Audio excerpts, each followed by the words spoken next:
પરમાત્માથી રંગાશે મારો આત્મા, પરમાત્માથી રંગાશે મારો આત્મા, પરમાત્મા બની જશે મારો આત્મા।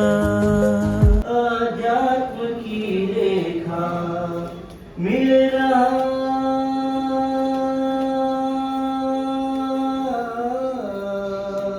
मिल रहा संदेश मानस को जगाया है। आत्मदर्शन ओ आत्मदर्शन का अनूठा पर्व आया है। वैर का विष शांत करता, स्नेह का सोता, स्नेह का सोता, तनिक असर न रहे गहरा, लगाओ गोता, लगाओ गोता। नृपति उदयन,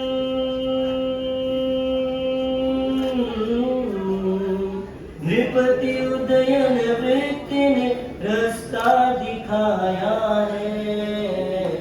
आत्मदर्शन ओ आत्मदर्शन का अनूठा पर्व आया है। साधना का रंग चारों ओर छाया है। आत्मदर्शन का अनूठा पर्व आया है। नम्रता अपनी झुकाती, वज्र से दिल को, वज्र से दिल को, फूल सा हल्का बनाती, शीघ्र बोझिल को, शीघ्र बोझिल को। युगों से, युगों से चलते तनावों को मिटाया है। आत्मदर्शन को आत्मदर्शन का अनूठा पर्व आया है। हम स्वयं को बदल ले, जग स्वयं बदलेगा, जग स्वयं बदलेगा। क्षमा से ही क्षमा का उद्यान सरसेगा, उद्यान सरसेगा। द्वंद्व छोड़ो,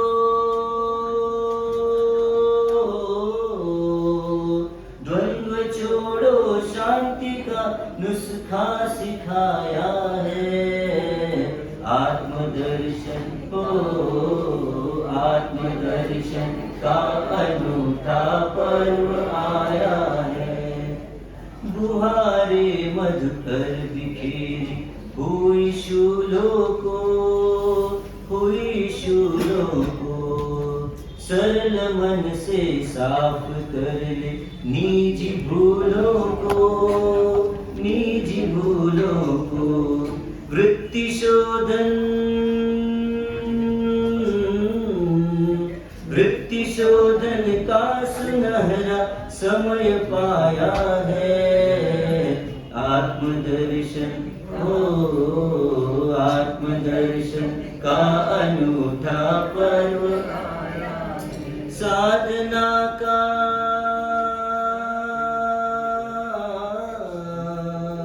साधना का रंग चारों ओर छाया है। आत्मदर्शन का अनूठा पर्व आया है।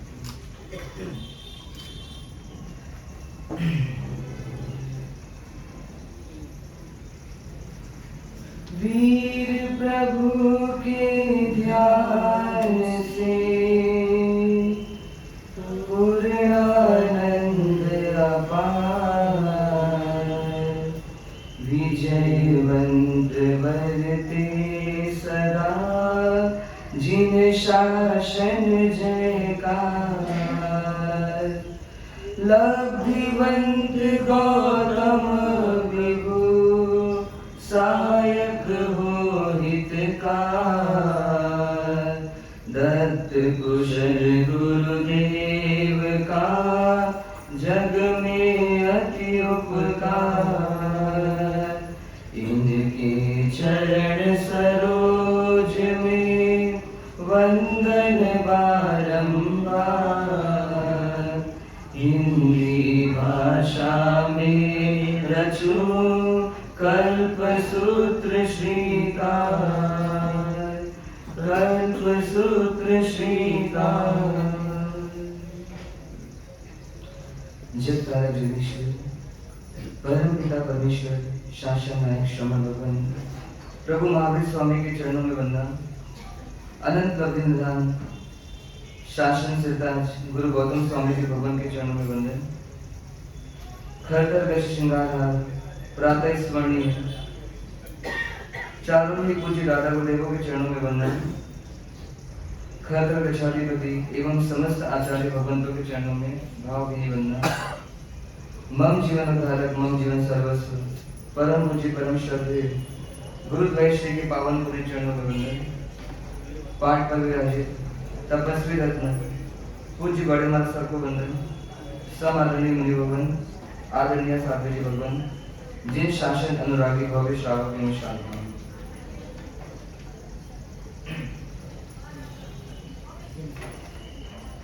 पीछे अभी हलचल चल रही है, प्रवचन प्रारंभ हो गए हैं, आपकी बातचीत विराम होगी। परमेश्वर महापर्व का आगाज हो चुका है और आप हम सब इस पर्व को सिर्फ बाहर से नहीं मनाएंगे। लक्ष्य कल हमने डिसाइड किए हैं कि हमको पर्व को अंदर से मनाना है। मतलब वास्तविक जो लक्ष्य दिया है ज्ञानियों ने, इस आत्मा को जहाँ पर है हम वहाँ से कुछ ऊपर उठाना है और इतना ऊपर उठाते गए कि एट लास्ट हम स्वयं महावीर बन जाएं। इस लक्ष्य से हम पर्व को मनाना प्रारंभ किया है कल से और आज दूसरा दिन है। सदियों से चली आ रही परंपरा का निर्वहन करते हुए ग्रंथाधिराज कल्पसूत्र जी का वांचन आज से आप हम सब प्रारंभ करेंगे। इसका श्रवण ही नहीं करेंगे, इसका चिंतन ही नहीं करेंगे, इसका मनन ही नहीं करेंगे, बल्कि चिंतन मनन श्रवण के बाद इसमें रहे हुए नवनीत को, इसमें रहे हुए मक्खन को क्या करेंगे, इसको क्या करेंगे, इसका पान करेंगे। मक्खन सबको अच्छा लगता है ना, क्रीम सबको अच्छी लगती है। तो परमात्मा महावीर और ऐसे अनंत तीर्थंकरों का जीवन अनादिकाल से कोई ना कोई ग्रंथ में आता ही है और अभी वर्तमान में जो 24 तीर्थंकर परमात्मा है उनके जीवन को देखने का मौका श्री कल्पसूत्र जी के माध्यम से आप हम सबको मिल रहा है। कहते हैं ग्रंथ कैसा है, तो कहते माँ की तरह है। माँ कैसी होती है? जब शिशु छोटा सा बालक होता है, जो बहुत छोटा है, अभी महीने भर का है, 2 महीने का बालक है, उतना छोटा सा बालक भी जब रोता है बहुत और उसको लोग अलग अलग उठाते हैं तो कई बार चुप नहीं हो पाता, पर जैसे माँ का स्पर्श मिलता है, माँ की गोद मिलती है, तो उसको समझ आ जाती है कि कौन है मेरी माँ है, माँ की गोद है। अब मतलब अब मैं कैसा सुरक्षित हूँ, अब मुझे कोई दुख नहीं है, इस दुनिया में मुझे सारा सुख कहाँ मिल गया, मानो माँ के चरणों में मिल गया, माँ की गोद में मिल गया। ये माँ तो संसारिक है, पर इससे भी बहुत बड़ी माँ कौन है? ये परम माँ है, तीर्थंकर है। कहते इनके जैसा हित करने वाला दुनिया में कोई नहीं है। कहते कोई दूसरा पैदा ही नहीं हुआ। ऐसे ही परोपकार के क्या होते, व्यस्त नहीं होते हैं। इनको परोपकार करने की लत लगी रहती है, चाहे व्यक्ति या जीव, कोई भी जीव पर कितना ही क्या करे, आघात करे, उनका उपसर्ग करे, पर फिर भी मात्र और मात्र क्या करते, परोपकार करते। तो उन परमात्मा को तो हमने नहीं देखा, पर वो चरित्र उनका ज्ञानियों ने हमको सुनने के लिए क्या दिया, एक मौका दिया। और एक कल्पसूत्र जी मानो परम माँ की एक गोद है, जिसमें हम बैठकर, जिसमें हम लोटे खाकर क्या करेंगे, आनंद का अनुभव करेंगे, सुरक्षा का अनुभव करेंगे। क्योंकि इस समस्त संसार में, पूरे समूचे संसार में इस आत्मा को शरण देने वाला कोई नहीं हुआ है आज तक। कहते आत्मा स्वयं की स्वयं में शरण है, पर वस्तु, पर व्यक्ति, पूरी दुनिया में कोई इसको शरण नहीं दे सकता। चाहे आपका बिजनेस क्यों ना हो, चाहे आपका शरीर क्यों ना हो, और चाहे आपका परिवार क्यों ना हो, पर एकमात्र और मात्र ये आत्मा स्वयं की स्वयं में शरण में जा सकती है। पर उसको ले जाएगा कौन? तो कहते हैं परमात्मा का जो मार्ग, परमात्मा का जीवन जो देखेंगे, उसके माध्यम से अगर हम चलना चालू करेंगे तो कहते हैं हम सच्ची शरण में आ जाएंगे। हमको अपना आधार कार्ड मिल जाएगा, कहते हैं अपना परमानेंट एड्रेस मिल जाएगा कि वास्तव में मुझे चैन मिलेगी, कहाँ मुझे राहत मिलेगी और कहाँ मेरा सच्चा सुख है। इस रास्ते को हम जान लेंगे। कोई प्रोफेसर बस पकड़ने के लिए जा रहा है, कॉलेज जाना है उनको ड्यूटी में, आधे घंटे से बस स्टॉप पर खड़ा है, बस आ नहीं रही है। फिर उसने पास के ठेले वाले से पूछा भैया आज क्या हुआ, बस क्यों नहीं आ रही है? तो उसने बोला आपको पता नहीं क्या कि आज हड़ताल है, आज सारी बसें बंद है। तो क्या हुआ, एकदम आकुलता चलो कह रहे हैं तो आधे घंटे ऐसे ही लेट हो गया, मुझे तो पता ही नहीं था। तो क्या किया, जो ऑटो जा रही थी उस ऑटो को रोका, और ऑटो रुकी और तुरंत क्या किया, बैठ गया और बोला भगा बेटा भगा भगा। ऑटो वाला क्या पूछेगा, जाना कहाँ है? अरे जाना कहाँ है मत पूछ, आधी घंटा लेट हो गया, तू सिर्फ क्या कर, गाड़ी चला, तू भाग से। तो बोले ये कैसा बेहुदा सवाल है, ये कैसा बेहुदा उत्तर है, जाऊं तो जाऊं कहाँ? बोले तू बस चला गाड़ी, कहीं भी चला, बस चला, इतना लेट हो गया, मतलब इतना आकुल हो गया कि बस जाना है, इतना पीछे हो गया। उस प्रोफेसर की जैसी हालत किसकी है? आप हम सब की है। क्यों है? भागे जा रहे हैं। मैंने पूछा संपत जी रुको रुको, क्या रुको? बोले क्या है मालिक साहब? मतलब भाग क्यों रहे हो भैया? तो बोले मालिक साहब देखो सामने वाला भाग रहा है ना, मैं उसको देख करके भाग रहा हूँ। अरे रुको तो सही। बोले रोको मत मेरे को क्योंकि मैं लेट हो जाऊंगा। अरे जाना कहाँ है? वो नहीं मालूम, सामने वाला जो भाग रहा है मुझे इसके पीछे भागना है। चलो इनको नहीं पता, मैं सामने वाले से पूछा तुम क्यों भाग रहे हो भैया, क्यों भाग रहे हैं? बोले देखो आगे दिख रहा है ना वो लाल शर्ट वाला, वो भाग रहा है इसलिए मैं भाग रहा हूँ। ऐसे सब भाग रहे हैं, पर क्यों भाग रहे हैं? क्योंकि सब भाग रहे हैं इसलिए मैं भाग रहा हूँ। ऐसी हालत हम सब की हुई कि दुनिया भाग रही है इसलिए हम भाग रहे हैं। इससे ज्ञानी क्या करें, इस पोल्यूशन को ला रहे हैं हमारे सामने। थोड़ा थम जाओ, थोड़ी अपनी दुर्दशा को आने से रोक लो, अपनी गति को बिगाड़ने से रोक लो। गति संसार की मत करो, गति आत्मा के मार्ग की कर लो, और क्या करो, शाश्वत सुख के रास्ते में कुछ कदम बढ़ा लो। और उस हेतु से क्या करें, इस पोल्यूशन पर्व की आराधना करने के लिए ज्ञानी हमको क्या करें, अलर्ट कर रहे हैं, जागृत कर रहे हैं। जोरदार बारिश होती तो क्या होता है, इलेक्ट्रिक कनेक्शन, टेलीफोन कनेक्शन, कभी कभी केबल वगैरह सब कट हो जाता है। तो ऐसे पोल्यूशन में किसकी बारिश होगी? मानो स्वयं महावीर अपने जीवन चरित्र को बरसाएंगे। तो क्या करना, अपने कनेक्शन दुनिया से काट लेना, एक मात्र महावीर से रिश्ता जोड़ लेना, क्योंकि उनसे रिश्ता जुड़ा नहीं, इसलिए क्या हुआ, आज तक हम सबका काम नहीं हुआ। फिर एक उनसे रिश्ता नहीं जुड़ा तो दुनिया से कई रिश्ते जोड़ने पड़ते हैं, कभी बैल बनकर, कभी चूहे बनकर, कभी निगोद के जीव बनकर, कभी इंसान बनकर और कभी देवता बनकर के। मतलब एक ठिकाना नहीं मिल रहा है किसको, हमको। कितना ही बोलते मेरा 4 बंगला है, 5 बंगला है, पर सब बंगले छोड़ने पड़ते हैं। पर महावीर बोलते एक बंगला ऐसा है जिसको कभी छोड़ना नहीं पड़ेगा। कौन सा? कहते इस आत्म साम्राज्य को पालो एक बार। उस साम्राज्य में इतना आनंद है कि उस आनंद को छोड़ने की इच्छा नहीं होगी कभी। इसलिए क्या करो, सबसे कनेक्शन छोड़ लो, मत चिंता करो घर का क्या होगा, मत चिंता करो दुकान का क्या होगा। इस 8 दिन में परमात्मा के चरित्र को बसा लो। बहुत पुण्य से ऐसा मौका मिलता है कि सर्वश्रेष्ठ ऐसे तीर्थंकरों का चरित्र भी सुनने को मिलता है हम सबको। तो क्या करो, उनको पूरा हृदय से सुनो। कल्पसूत्री जी ग्रंथ कैसे हैं? तो किसी साधु भगवान ने कल्पना से बताया कि अगर इस भारत में 1 करोड़ जैन है मानो, तो कहते 75% जैन ने क्या किया, इस ग्रंथ को सुना है। सदियों से परंपरा चली आ रही है और अभी 2500 वर्ष, परमात्मा महावीर को 2600 वर्ष हुए लगभग जाए, उसके बाद से 900 साल बाद, लगभग 1500 साल पहले से ये कल्पसूत्री जी ग्रंथ का भारत में हर कस्बे कस्बे में, हर गांव गांव में, हर नगर नगर में क्या हो रहा है, वांछन हो रहा है। मतलब हर संघ के लगभग जैन व्यक्ति, चाहे वो स्थानकवासी संप्रदाय के क्यों ना हो, चाहे वो मंदिरवासी संप्रदाय के क्यों ना हो, चाहे वो तेरापंथ समुदाय के लोग, कहीं ना कहीं इन परमात्माओं के चरित्र का आलंबन देता ही है। मतलब सबसे ज्यादा सुनने वाला कोई ग्रंथ है, कौन सा है? कल्पसूत्री जी ग्रंथ है। क्या है विशेषता? देखो आज उनको पहले उनकी विशेषता पता होनी चाहिए। इतनी महिमा आ जाए इस ग्रंथ के प्रति कि जब उनका श्रवण करे तो बहुत भाव आने चाहिए हमको। सारा खेल भावों का है। ऐसा क्या है इस ग्रंथ में? तो कहते हैं कि सबसे अधिक प्रतियां, ये जो प्रत होती ना, ये सबसे अधिक प्रतियां पूरे ज्ञान भंडार में कौन से ग्रंथ की मिलती है? तो कहते हैं इस कल्पसूत्र की मिलती है। स्वर्ण स्याही से, मतलब इंक से, स्वर्णाक्षरों से लिखे हुए कल्पसूत्र आज भी जैसलमेर आदि जो ज्ञान भंडार है वहां पर अवेलेबल है। मतलब स्वर्ण स्याही में भी लिखा गया ऐसा ये ग्रंथ है।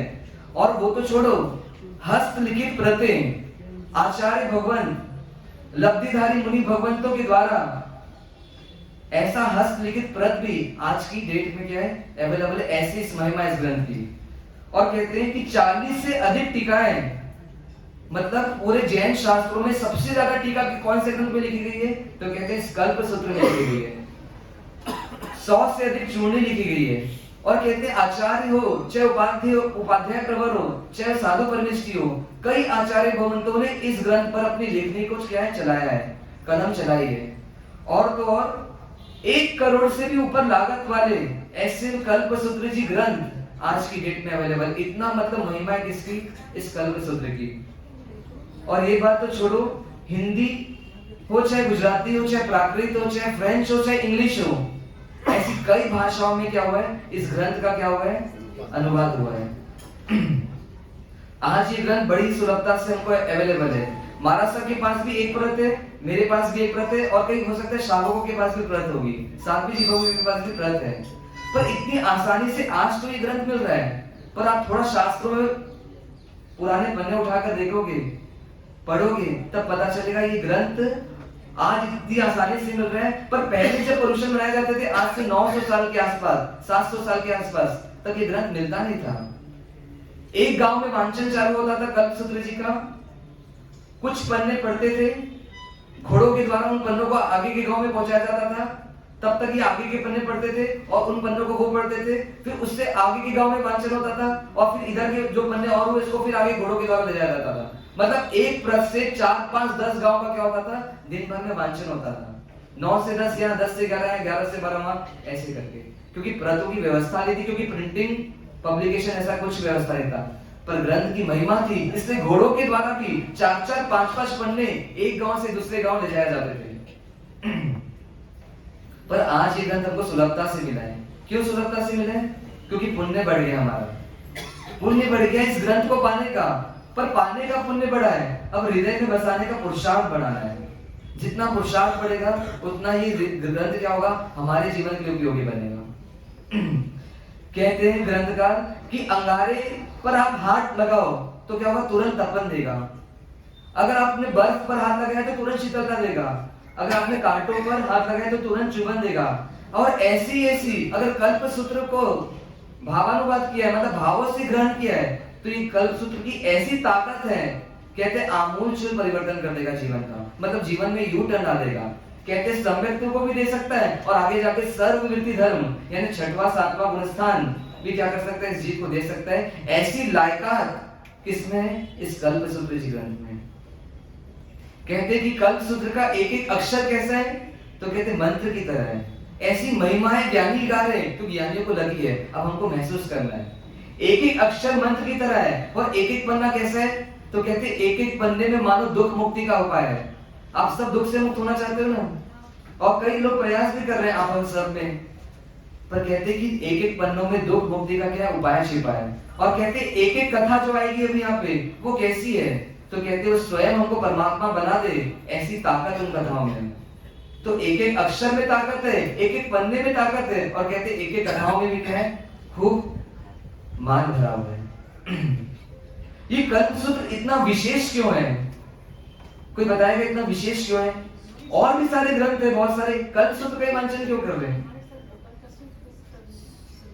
तो उनके सुख दुख से हमको क्या लेना देना? हम तो अपना सुख दुख मिटाए ना। तो कहते परमात्मा महावीर का चरित्र और परमात्मा महावीर की देशना दो चीजें हैं। परमात्मा महावीर की जो देशना है, जो तत्व ज्ञान है, वो तो और भी कई सारे ग्रंथों में मिल जाएगा सुनने को, समझने को। पर परमात्मा महावीर का जो चरित्र है और तीर्थंकरों का चरित्र है वो कुछ ही ग्रंथों में अवेलेबल है। और उसमें से एक ग्रंथ है कौन सा? कल्पसूत्र जी। कहते इस कल्पसूत्र जी ने क्या किया है? तो बहुत बड़ा काम कर दिया जो आप हम सब नहीं कर सकते। इस कल्पसूत्र जी ने परमात्मा के जीवन को भी कैद कर दिया है। इतना विकराल जीवन, इतना विराट जीवन, कहते सर्वशक्तिमान तीर्थंकरों के जीवन को कैद कर पाना आम इंसान की बस की तो बात ही नहीं है। पर इस ग्रंथ ने क्या किया? उनको मुट्ठी में कैद कर लिया मानो, उनके पूरे जीवन चरित्र को। और तीसरी बात, कहते 357 दिन हम परमात्मा की सुनते हैं। मतलब परमात्मा क्या करते हैं? बताते हैं कि ऐसा करना चाहिए, ऐसा नहीं करना चाहिए, ऐसा जीना चाहिए, ऐसा नहीं जीना चाहिए। पर परमात्मा की जीवन दर्शन को सुनने का मौका कहते हैं 8 दिन इन कल्पसूत्र जी के माध्यम से मिलता है। और सबसे आखिरी बात जो सबसे मुख्य है कि जब आप प्रवचन सुनने आओगे साल भर में, तब परमात्मा हमारा क्या करते हैं? पोस्टमार्टम करते हैं कि भैया तू ये गलती कर रहा है, तू वो गलती कर रहा है, इसका फल तुझे ये मिलेगा, उसका फल तुझे ये मिलेगा। पर कल्पसूत्र जी ऐसी कलम चलाई ज्ञानियों ने कि इसमें स्वयं परमात्मा अपने जीवन का पोस्टमार्टम कर रहे हैं। मतलब अपने जीवन को क्या कर रहे हैं? पूरा खोल रहे हैं और बता रहे हैं कि देखो मेरा जीवन का तुम्हारे को जो बाहर का रूप दिख रहा है, जिस समय मैंने तीर्थंकर बना, उसके पास्ट का जीवन भी देखो कि इस तीर्थंकर बनने वाले जीव ने भी क्या किया है? बहुत सारी गलतियां की है। और अपने जीवन को खोल करके पोस्टमार्टम कर करके हमको क्या कर रहे हैं? अलर्ट कर रहे हैं। तो ऐसा ही कल्पसूत्र जी क्या है? एकदम यूनिक ग्रंथ है, मतलब अद्वितीय ग्रंथ है। क्यों सुनना इस ग्रंथ को? दुनिया की सुनते हैं, परिवार की सुनते हैं, महाराज सबकी भी सुनते हैं कई बार। इस ग्रंथ को क्यों सुनना? पर्यूषण में दर्शन कर लो, वंदन कर लो, पूजन कर लो, सामायिक कर लो, प्रतिक्रमण कर लो। पर कल्पसूत्र जी को सुनने की क्या जरूरत है? सब इधर देखो, आप तपस्या करोगे तो उधर देखना। क्या जरूरत है कोई बताओ? 2-2 घंटे छोड़कर आ रहे बैठने के लिए, यहाँ 3 घंटे बैठ जाते हो आसानी से, दुकान भी लेट खोलते हो, कई लोग 8 दिन दुकान बंद कर देते हैं। क्यों सुनना? इतना क्यों समय देना? 21 बार सुनने से मोक्ष की प्राप्ति होगी। 21 बार सुन लो तुम। कहते हैं वास्तव में मोक्ष जाना है ना, तो मोक्ष जाने के सबसे मुख्य क्या है? कहते हैं चारित्र है। चारित्र मतलब साधु जीवन की बात नहीं हो रही, भाव चरित्र की बात हो रही कि वास्तव में भाव में समता कैसे आए, हमारा आचरण कैसे सही हो। इस चीज को बताने वाला ये महामहिम ग्रंथ है। कहते फूलों का सार क्या? इत्र है। फूलों में सुगंध नहीं हो तो फूलों का कोई मतलब नहीं। ऐसी जीवन में चरित्र नहीं हो तो जीवन का कोई अर्थ नहीं है। तो इस चरित्र को मनाने के लिए परमात्मा का जीवन क्या है? मानो आईने की तरह है। अभी जो हम 7-8 दिन परमात्मा के जीवन को सुनेंगे वो हमारे लिए आईने की तरह है। हमको उसको देख करके मानो किसको देखना है? अपने आप को देखना है कि मैं कहाँ हूं और मुझे कहां तक पहुंचना है। चरित्र नहीं रहेगा तो जीवन की कोई वैल्यू नहीं है। चारित्र की ही पूजा है। अगर आज मैं मोबाइल लेकर के बैठूं तो आप मेरा प्रवचन सुनेंगे? क्यों नहीं सुनेंगे? आपको मोबाइल लेते, हमको क्यों मोबाइल लेने से मना कर रहे? लेकिन आप क्या देख रहे हो कि चारित्रवान है कि नहीं? अगर व्यक्ति चारित्रवान है तो उसकी बातों में कुछ दम है। महावीर चारित्रवान थे तो उनके चरित्र को इस बुक में लाया गया, मतलब इस ग्रंथ में लाया गया। तो चारित्र क्या है? सर्वश्रेष्ठ होना चाहिए। और उस चारित्र के दम पर ही आत्मा क्या बनेगी? परमात्मा बनेगी। तो जीवन हम सबको मिला है, मिला ना? परमात्मा को भी जीवन मिला 72 साल का, और हो सकता है उसमें से कई लोगों को हमारे से ज्यादा जीवन मिल जाए, मतलब भगवान से ज्यादा का जीवन मिल जाए, आयुष्य ज्यादा मिल जाए। पर जीवन कैसा जीना, जीवन का सार कैसा निकले अंत में, उसकी भूमिका ये कल्पसूत्र के माध्यम से हमको मिलेगी कि वास्तव में जीवन जीना कैसे। एक बार कुछ समय का ये जीवन मिला है, उसकी पूरी डिजाइनिंग कैसी हो वो कौन बता रहे हैं हमको? ये कल्पसूत्र जी ग्रंथ बता रहे हैं। तो 6-7 दिन एक ही काम करना है, सुनते जाना है, समझते जाना है और अपने जीवन से जोड़ते जाना है। जब भगवान महावीर का नेगेटिव पार्ट दिखेगा तो उनसे घृणा नहीं कर रही है, उसको लेकर के क्या सोचते हैं कि मैंने ऐसा तो नहीं किया है और महावीर को उसका फल मिला है तो मुझे तो इसका फल नहीं मिलेगा। मतलब हर घटना को क्या करना? अपने जीवन से कनेक्ट करना और क्या करना, फिर इसमें मैं क्या सुधार कर सकता हूं इस साल, ऐसा देखते जाना। तो ये कल्पसूत्र जी हमारे लिए क्या बनेगा? उपयोगी बनेगा।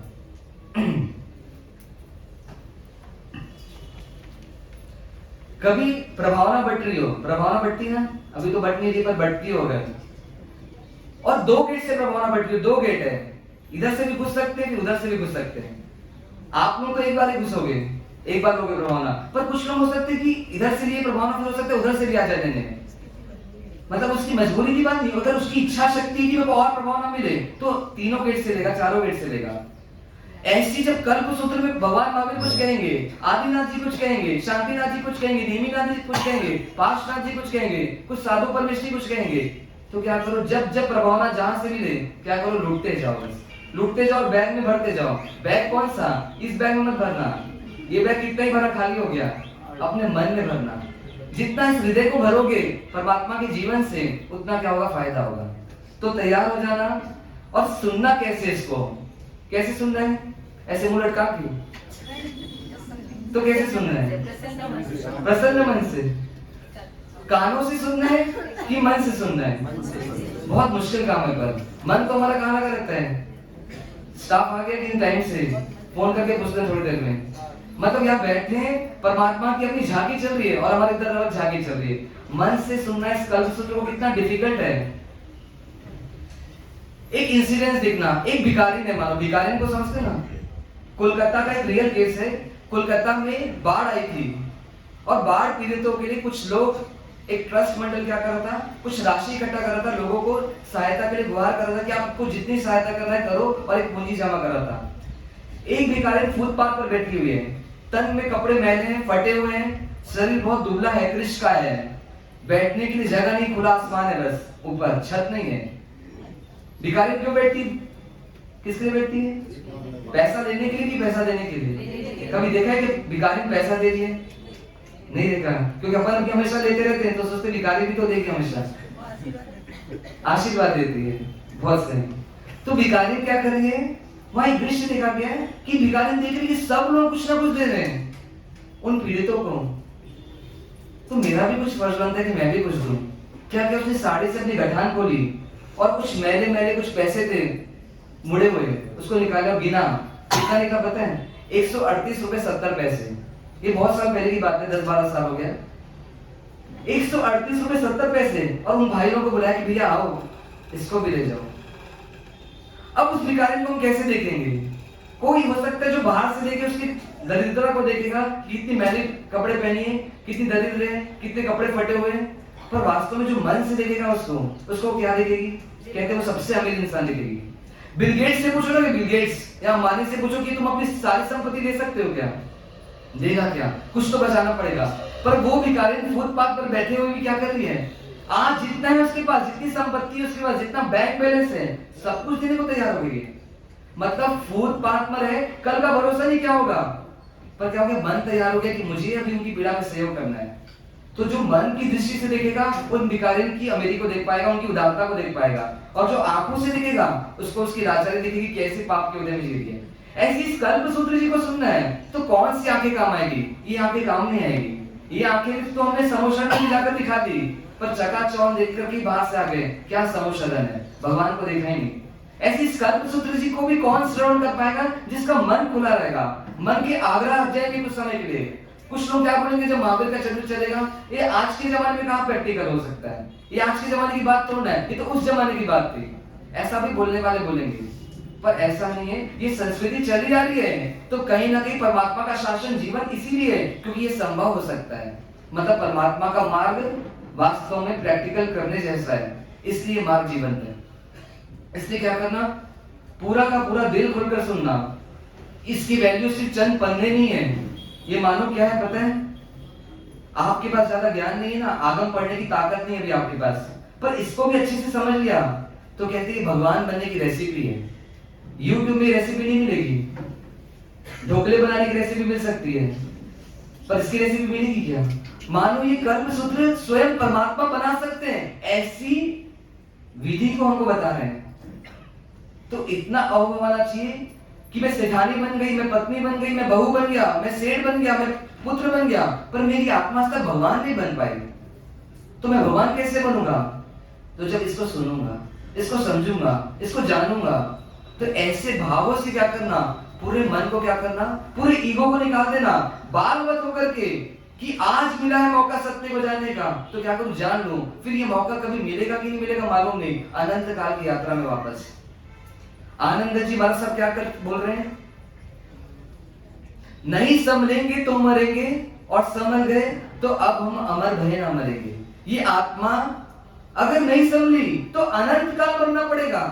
सिर्फ इसी भाव में नहीं मरना पड़ेगा, ये भाव तो 70 साल का है। फिर जाने कौन सी यात्रा में हम सब निकलेंगे जहां पे बार बार जन्म मरण होगा। और निगोद में चलोगे तो 17-18 बार 168 साल में जन्म मरण होगा। तो क्या करें, आज नौका मिली है इस भव सागर से तैरने के लिए, ये कल्पसूत्र जी मिले हैं। तो क्या करें, इसका पूरा आलम्बन ले। ना बच्चे की सोचे, ना पति की सोचे, ना परिवार की सोचे, सिर्फ और सिर्फ अपनी आत्मा की सोचे। और क्या करें, इसका भरपूर आलम्बन लेकर के क्या करें, इसका स्वागत करें अपने जीवन में। अगर इस ग्रंथ को सुनते सुनते दुकान का विकल्प आ गया कि दुकान खुली होगी कि नहीं होगी, या सब स्टाफ आए नहीं होंगे कि नहीं होंगे, इतना विकल्प भी अगर आपको आ गया तो कहते हैं आप परमात्मा की आराधना नहीं कर रहे हो, आप शुद्ध ज्ञान की, उनके केवल ज्ञान की आराधना कर रहे हो। आज दुकान मिली है ना, पर ऐसा पाप का उदय आएगा, यह आराधना चलती रही तो कि आगे रहने वाले भव में दुकान भी नहीं मिलेगी। और फिर क्या करना पड़ेगा, दूसरों के सामने भीख मांगना पड़ेगा। तो क्या करो, अपने पूरे चित्त को एकाग्र करके इस ग्रंथ को सुनना। कितनी विडंबना है हम लोग की कि कई बार ऐसा देखने को मिलता है कि कल्पसूत्र की पूजा कर देते हैं, वासक्षे चढ़ा देते हैं, कल्पसूत्र में पैसे चढ़ा देते हैं, उसको सजा भी देते हैं, पर उससे कुछ प्रेरणा नहीं ले पाते क्या? कई बार ऐसा होता है कि हम सोचते हैं वासक्षे पूजा कर ली मतलब बहुत बड़ा काम कर लिया, पैसे चढ़ा दिए मतलब बहुत बड़ा काम कर लिया, बोली ले ली मतलब बहुत बड़ा काम कर लिया। अरे बहुत बड़ा काम नहीं हुआ, काम तो शुरुआत हुआ यहाँ से। सोचो, गौतम बुद्ध के अनुयायी बुद्ध बन गए, कोई गौतम नहीं बन पाए। ईसा मसीह के अनुयायी क्या बन गए, ईसाई बन गए, पर यीशु नहीं बन पाया। मोहम्मद के अनुयायी मुसलमान बन गए, कोई मोहम्मद नहीं बन पाया। ऐसी जीन भगवान या महावीर के अनुयायी जैन तो बन गए, पर अभी महावीर बनने वाला कोई मायके का नहीं मिला। क्यों नहीं मिला पता है? क्यों नहीं मिला? क्योंकि हम महावीर को तो मानते हैं पर महावीर ही नहीं मान रहे। महावीर की क्यों नहीं मान पा रहे? क्योंकि मैं अपने मन की मानता हूं हमेशा। सोचता हूं दुनिया में सर्वश्रेष्ठ महावीर तो कौन है? मैं स्वयं हूं, मेरे सामने कोई महावीर टिकेगा नहीं। ऐसी अंदर में क्या चल रहा है, एक मान दशा चल रही है हम सबकी। तो क्या करें, इस मान दशा को पूरा निकाल दो आज, तब जाकर के महावीर जैसे उस त्रिशला के घर में आए थे आपके हृदय में पधारेंगे। किसके पीछे पागल होना है 8 दिनों में? पैसे के पीछे कि परमात्मा के पीछे? पूरे पागल बन जाओगी, तू ही परमात्मा, तेरे बिना इस दुनिया में और कोई दूसरा नहीं है। वेश्या आकर्षक हो सकती है पर आवश्यक नहीं हो सकती। दुकान में मैनेजर आवश्यक हो सकता है पर अनिवार्य हो जरूरी नहीं। घर में नौकर अनिवार्य हो सकता है पर आत्मीय हो जरूरी नहीं। पर पुत्र कैसा है? आकर्षक भी है, अनिवार्य भी है, आत्मीय भी है। तो महावीर को किस तरीके से देखना? सिर्फ आकर्षक देखना कि बहुत सुंदर है, कि आत्मीय देखना? कैसा देखना महावीर को? महावीर को जब तक हम आत्मीय नहीं देखेंगे तब तक उन महावीर से कुछ ले नहीं पाएंगे। उस अर्जुन को देखो, जिस अर्जुन का कैसा शौर्य बल था कि एक तरफ चतुरांगिनी सेना थी वासुदेव श्री कृष्ण की, और एक तरफ स्वयं वासुदेव थे। किसका चयन किया? वासुदेव का चयन किया। क्योंकि आज वासुदेव मेरे साथ है, ये नारायण स्वयं मेरे साथ है, तो फिर दुनिया में मुझे कोई हरा नहीं सकता। तो आज महावीर आने वाले हैं कल से, तो एक तरफ महावीर रहेगा और एक तरफ पूरा संसार रहेगा। किसका चयन करना? किसको अपना मार्गदर्शक बनाना? किसको अपना हित चिंतक बनाना? किससे सलाह लेना? शकुनी से लेना, किसी कृष्ण से लेना? संसार से लेना कि महावीर से लेना? महावीर से लेना। दुनिया की सलाह ली तो दुनिया में रहा, महावीर से सलाह लेंगे तो जाकर के महावीर बनेंगे। तो क्या करना? उनसे सलाह लेना। अब जो कि इस ग्रंथ को हम पढ़ना चालू करेंगे तो हमको ये ग्रंथ की प्राचीनता कितनी है, ये ग्रंथ कहां से उद्भव हुआ है, इसकी भी जानकारी होनी चाहिए। क्योंकि जितना क्या रहेगा ओल्ड रहेगा उतना क्या रहेगा, ये गोल्ड रहेगा। कोई पुरानी चीज मिलती है आपको बाप दादा की, कितनी वैल्यू आती है। तो ऐसी ये ग्रंथ हमको किसने दिया, कैसे मिला, इसके बारे में थोड़ी जानकारी ले लो। कहते परमात्मा महावीर समस्त जिनवाणी के कौन है? प्रणेता है। उन्होंने जिनवाणी दी, गंधर्वों ने उन पूरी वाणी को क्या किया? सूत्रबद्ध किया, मतलब सूत्रों में उसको पिरोया। और किस रूप में पिरोया? तो कहते द्वादशांगी, 12 अंगों की रचना की। किसने? इन गंधर्व भगवंतों ने, गौतम स्वामी, सुधर्मा स्वामी आदि ने। इन गौतम स्वामी, सुधर्मा स्वामी, गंधर्वों के बाद किसकी परंपरा आती है? आचार्यों की परंपरा आती है। पहले आचार्य, दूसरे आचार्य, ऐसे 7वें नंबर के आचार्य कौन हुए? तो कहते हैं शुद्ध केवली 14 पूर्वधारी भद्रबाहु स्वामी जी महाराज, जो उवय संग्रम स्तोत्र के रचयिता हैं। ऐसे 14 पूर्व केवली शुद्ध केवली है। जो शुद्ध केवली किसे बोलते हैं? एक होते हैं केवल ज्ञानी और एक होता है शुद्ध केवली। कोई बताएगा इसमें फर्क? कहते हैं जो तीर्थंकरों का जो केवल ज्ञान होता है वो पूरा का पूरा ज्ञान श्रुत के आधार पर किसको होता है? तो कहते हैं शुद्ध केवली को होता है। मतलब महावीर स्वामी का पूरा ज्ञान जिनको श्रुत रूप में मतलब परोक्ष रूप से एज इट इज ज्ञान इनको होता है। ऐसे 14 पूर्वधारी कौन है? ये भद्रबाहु स्वामी जी। एक पूर्व कितना होता है पता है आपको? थोड़ा अंदाजन से बता रहे हैं, एग्जैक्ट तो पूरा भी बता नहीं सकते। 40 व्हेल मछली, व्हेल मछली बहुत बड़ी मछली होती है समुद्र में, ऐसी 40 व्हेल मछली का वजन को मिला लो और उतना बड़ा एक हाथी ले लो और उस हाथी में क्या करो? सूखी स्याही डाल दो, भर दो पूरा ठसाठस, और उस स्याही को फिर क्या करो? घोलो और उससे लिखना चालू करो। जितना लिखाएगा उससे वो कितना हुआ?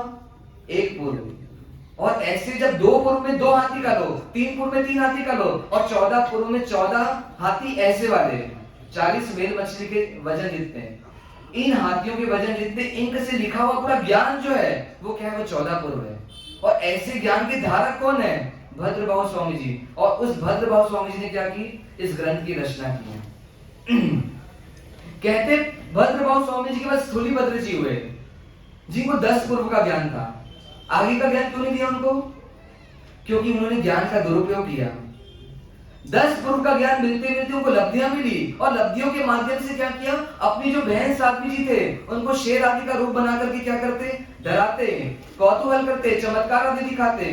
तब भद्रबाहु स्वामी जी जान गए कि ये जीव अब ज्ञान के योगी नहीं है, ये ज्ञान को बचा नहीं पा रहे, हम इनको आगे का ज्ञान नहीं देंगे। तो कहते वो अंतिम 10 पूर्वधारी स्थूलीभद्र जी हुए। उसके बाद ये पूर्व घटते गए और अब तो ये पूर्व पूरे समाप्त हो चुके हैं। पर सोचो हम सबका अभी भी ये सौभाग्य है कि कल्पसूत्र जी हमको मिल गए। 14 पूर्व का ज्ञान तो चले गया पर कल्पसूत्र जी मिल गए। ये परम पुण्य का उदय चल रहा है हम सबका। जो 14 पूर्व था, ये 12 अंग का जो अंतिम अंग है, नाम सुन लेना क्योंकि आप नाम भी सुन रहे, ये भी बहुत पुण्य की बात है। 12 अंग जो पूरे परमात्मा की पूरी वाणी है, उसका 12वां अंग है, उसको बोलते हैं दृष्टिवाद। ये दृष्टिवाद अब लुप्त हो चुका है। इस दृष्टिवाद का जो 14वां पूर्व है, उस 14वें पूर्व का से एक अध्ययन निकाला गया जिसे कहते हैं दशाश्रुत स्कंद। क्या बोला मैंने? दशाश्रुत स्कंद। ये एक आगम है। इसकी रचना की भद्रबाहु स्वामी ने। और इसका जो 8वां अध्याय है, मतलब 8वां चैप्टर है, वो क्या है? वो है पजुष्णा कल्प। पजुष्णा कल्प मतलब ये कल्प सूत्र, जिसमें आचरण की बात की गई है कि कैसा आचरण होना चाहिए साधु का, श्रावक का। पजुष्णा कल्प नाम था ओरिजिनल, पर समय के साथ क्या हुआ? कल्प कल्प कल्प बोलते बोलते उसका नाम क्या पड़ गया? कल्प सूत्र पड़ गया। तो ऐसे 8वां अध्ययन जिसका पूरा कनेक्शन किससे? स्वयं महावीर स्वामी से। ऐसा ये ग्रंथ हमको मिला। इस ग्रंथ में क्या क्या बताया जाएगा? तो कहते हैं इस ग्रंथ में 3 खंड है, मतलब 3 विभाग है। पहले विभाग में किसको बताया जाएगा? तो कहते हैं जिनेश्वरों का चरित्र बताया जाएगा।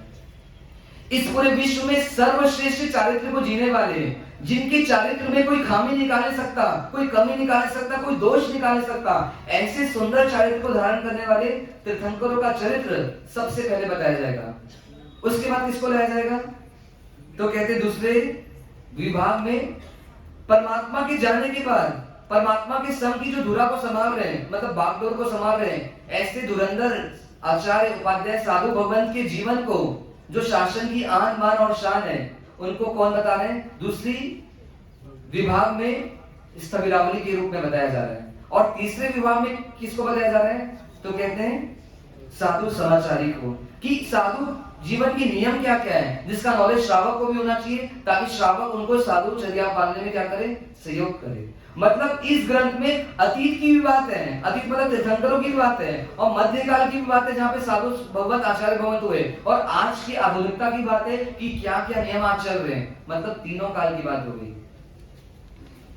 पहले कहते आज से 900 साल के पहले तक सिर्फ साधु समाचारी का वांचन आपके सामने होता था। किनके सामने? श्रावक के सामने। मतलब तीसरे चैप्टर को ही सिर्फ आपको बताया जाता था। पर पुण्य जागा हम सबका कि पूरा कल्पसूत्र का मंचन संघ के बीच होता है। क्यों होता है? तो परमात्मा महावीर के निर्वाण के 980 साल के बाद एक घटना घटी कि एक राजा हुए ध्रुवसेन। कहां पे? बड़नगर में। बड़नगर नाम सुना है आपने? हाँ, तो बड़नगर में एक राजा हुए ध्रुवसेन जो राज्य पाठ कर रहे थे, पर एक ऐसी घटना घटी कि उनका जो युवान पुत्र था, जो राजकुमार था, जो कम उम्र में क्या हुआ? अकाल मृत्यु को प्राप्त हुआ। राजा गहरे शोक में डूब गए और राज्य का बात को करना छोड़ दिया। राज्य समाय बंद हो गई, सारा व्यापार बंद हो गया राज्य का। मानो इतनी गहरी उनकी क्या हो गई? शोक में उनकी आत्मा चली गई और एकदम शोक में संतप्त होने लगे। एक आचार्य भवन का उनका समुदाय है। क्या हुआ? चातुर्मास के हेतु वहां पे पधारना हुआ इस नगर में। चातुर्मास सब लगा नहीं था, तब तो कुछ लोग आते नहीं थे, तो आचार्य भवन सोचते कि चातुर्मास लगेगा तब लोगों का आवागमन चालू होगा प्रवचन आदि के लिए। पर चातुर्मास लगा फिर भी लोग नहीं आए और ऐसे ऐसे करते करते पर्यूषण के दिन भी करीब आ गए और फिर भी देखेंगे कि कोई लोग आ नहीं रहे। तो आचार्य भवन ने एक बार आम नागरिकों से पूछा कि क्यों नहीं आ रहे हो, क्यों धर्म श्रवण नहीं कर रहे हो, आप जैन धर्म में आने के बाद भी उपाश्रय में क्यों नहीं आते? तब लोगों ने बताया कि हम तो आना चाहते हैं पर हमारे राजा ही धर्म से दूर हो गए, तो ये प्रजा धर्म करे तो करे कैसे? क्योंकि राजा ही शोक में, तो प्रजा भी कैसी है? अभी सब शोक में। तो आचार्य भवन को लेकर ये तो कितना बड़ा नुकसान हो रहा है संघ का।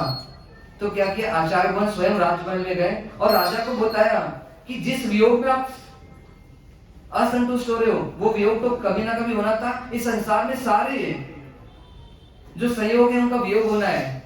आप इस वियोग से क्या करो? अपने आप को ऊपर उठाओ और क्या करो? अपने आप को धर्म में लगाओ। यदि आप अभी इन पर्यूषण के दिनों में उपाश्रय आते हैं तो मैं आपको एक ऐसा अलौकिक ग्रंथ सुनाऊंगा जिसको सुनने के बाद आपका हृदय जरूर शांत होगा। तो राजा को आचार्य भवन की बात कुछ समझ में आई और राजा ने क्या किया? निर्णय किया कि अब मुझे वापस क्या करना? उपाश्रय में चालू करना जाना। और फिर प्रजा भी आने लगी और उस दिन से क्या हुआ? इन कल्प सूत्र का व्याख्यान आम जनता मतलब श्रावक श्राविका वर्ग को भी सुनाने का प्रारंभ किया गया। उसके पूर्व में सिर्फ साधु साध्वी जी भवन आपस में इस ग्रंथ का वांचन करते थे। आप सबको ये ग्रंथ नहीं सुनाया जाता था, पर बाद में ये परंपरा आचार्यों ने बदली और श्रावक वर्ग को भी क्या किया? सुनाना प्रारंभ किया गया। अब सबसे मुख्य बात, ये कल्पसूत्र हमारे तक पहुंचा कैसे, इसको भी हम जान लेते हैं।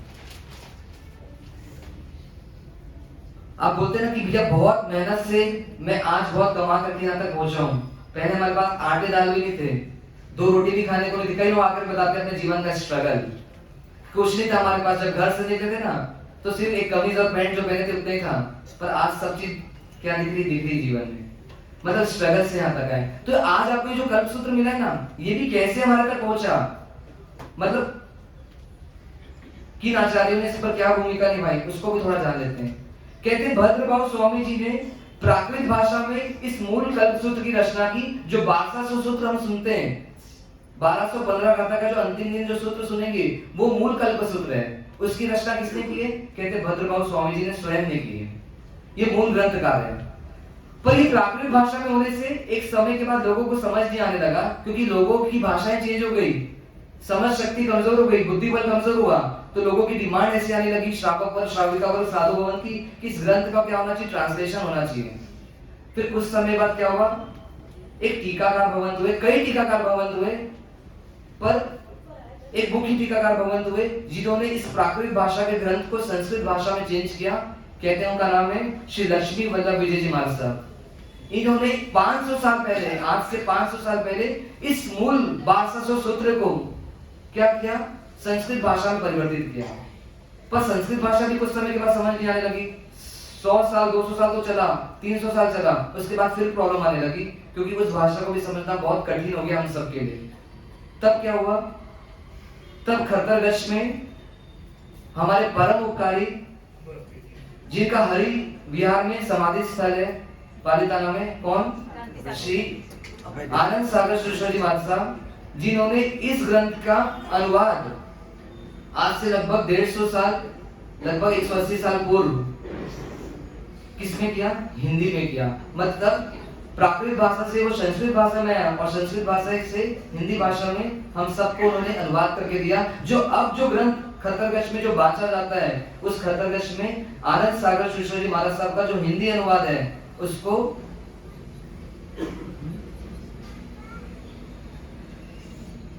हाँ, जो उदय सागर जी महाराज साहब हैं, उनके जो गुरु भवन थे वो है आनंद सागर विश्वेश्वर जी महाराज साहब। हरिव्याम में उनकी समाधि स्थल भी आप देख सकते हैं कभी जा करके। उन्होंने इस ग्रंथ को हिंदी में लिखा और आज हमको सुलभता से वो हिंदी में अवेलेबल है। तो अब पूरी क्या डिश रेडी हो गई है, जैसा चाहिए था हमको सब मिल गया है। खाने के 56 पकवान रेडी हो गए हैं। अब क्या करना है हमको, बस खाना है, मजा लेना है और उसको पूरा पचाना भी है। ऐसा नहीं खा लिया और बाहर जाके थूक दिया डस्टबिन में, ऐसा ना हो। इसलिए क्या करें, पूरा मन बना दें। अब इस ग्रंथ को हम प्रारंभ करते हैं। और सबसे मुख्य बात जो आपके बहुत काम की है, जिसका लालच आपको बहुत रहता है, कहते हैं कि 21 बार इस कल्प सूत्र को जो मनोयोग पूर्वक श्रवण करता है या जो सुनाता है और जो सुनने में सहायक होता है, ऐसे कल्प सूत्र को जो 21 बार श्रवण करता है, कहते हैं वो आने वाले 60-8 भव में चरम शरीरी बनता ही है, मतलब मुक्त होने वाला बनता ही है, उसका मोक्ष निश्चित होता ही है। पर पूरे मनोयोग से सुनना है, इतना आसान नहीं मोक्ष जाना, ठीक है ना। किसी सुन लिया और चले गए।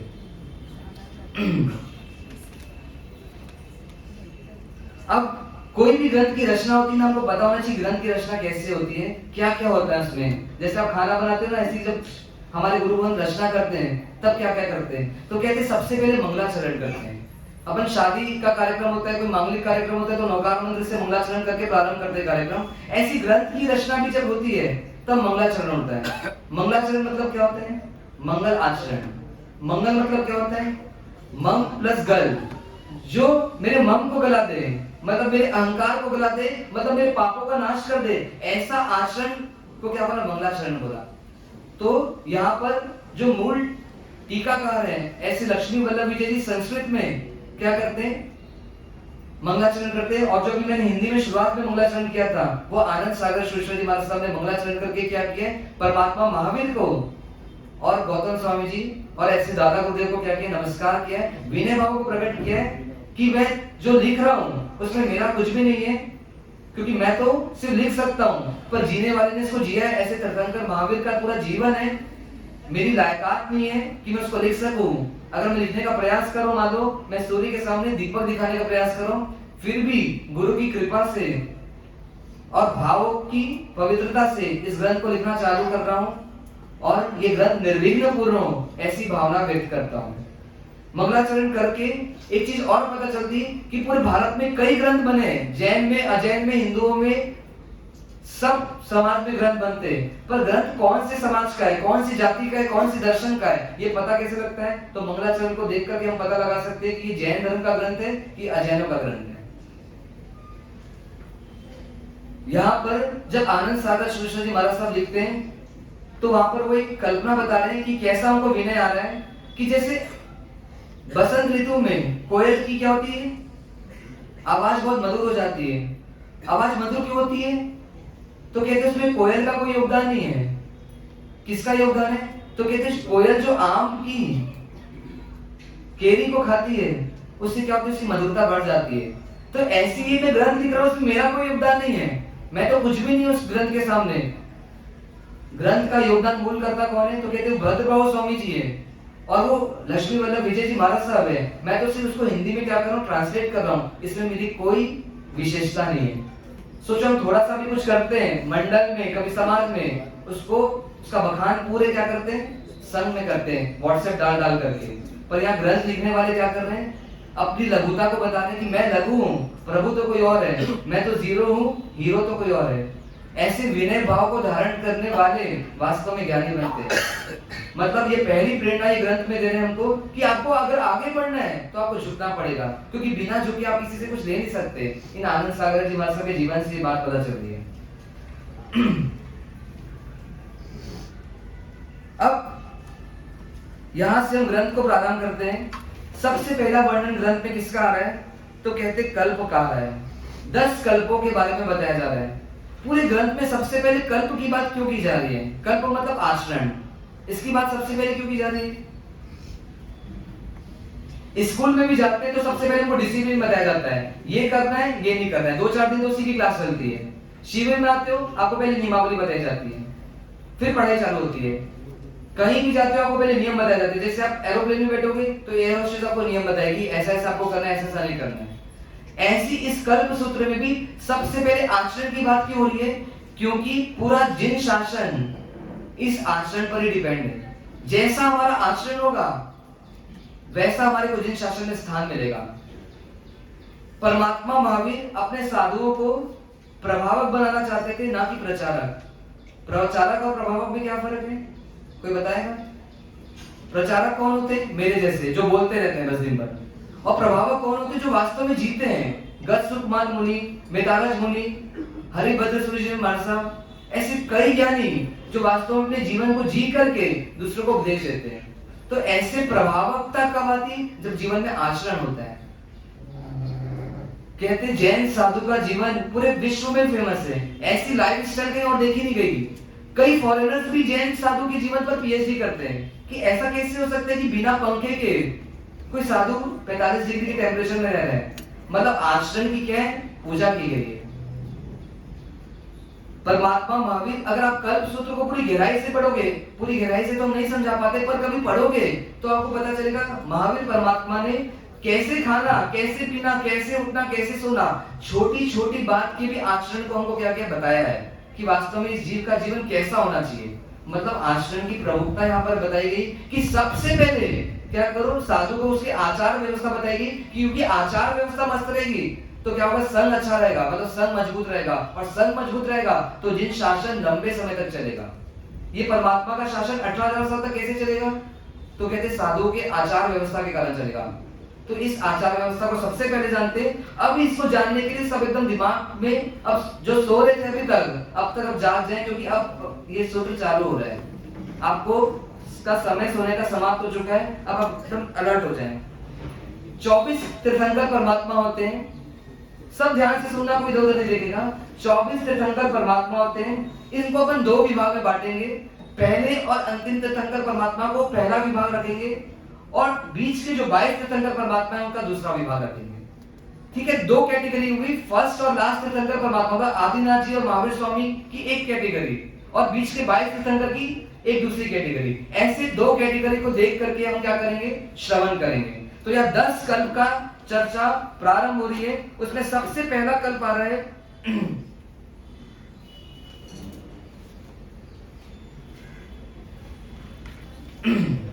सबसे पहला कल्प है, ये मुख्यतः साधुओं के लिए बताया जा रहा है, पर आपको भी ध्यान होना जरूरी है, क्योंकि आपको आगे जाकर क्या बनना है, साधु बनना है। श्रावक वही होते हैं जिसको साधु बनना है, आगे जाकर महावीर बनना है। तो आपको भी जाना जरूरी है, तभी आप आगे जाकर के साधु बन पाओगे।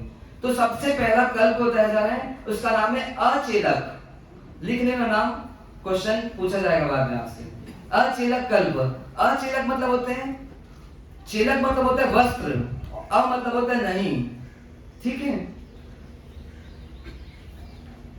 वस्त्र को धारण नहीं करना।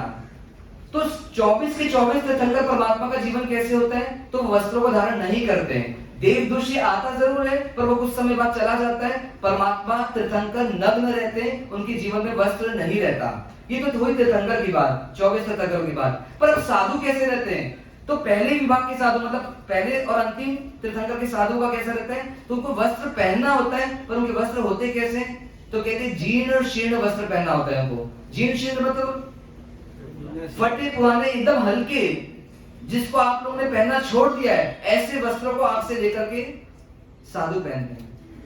पर अभी तो आप जींस और टी शर्ट पहनते हो, वो फट भी जाएंगे तो हम कैसे लेंगे।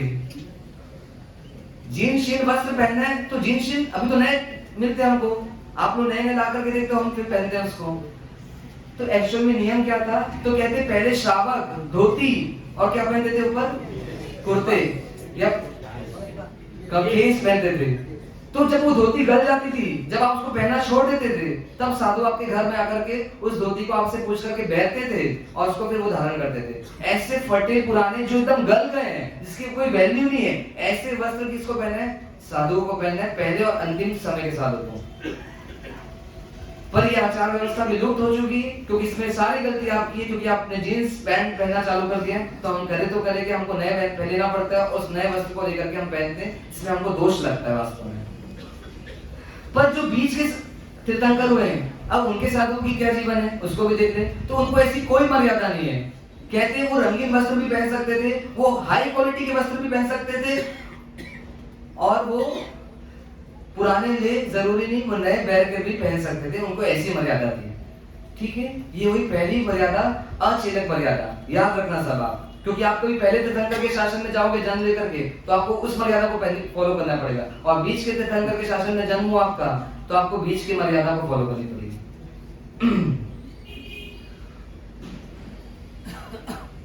मतलब काला, नीला, सफेद, लाल कोई भी कपड़ा बीच के भगवान के साधु पहन सकते थे, ऐसी उनको मर्यादा थी। उनको सफेद पहनना जरूरी नहीं था, ठीक है।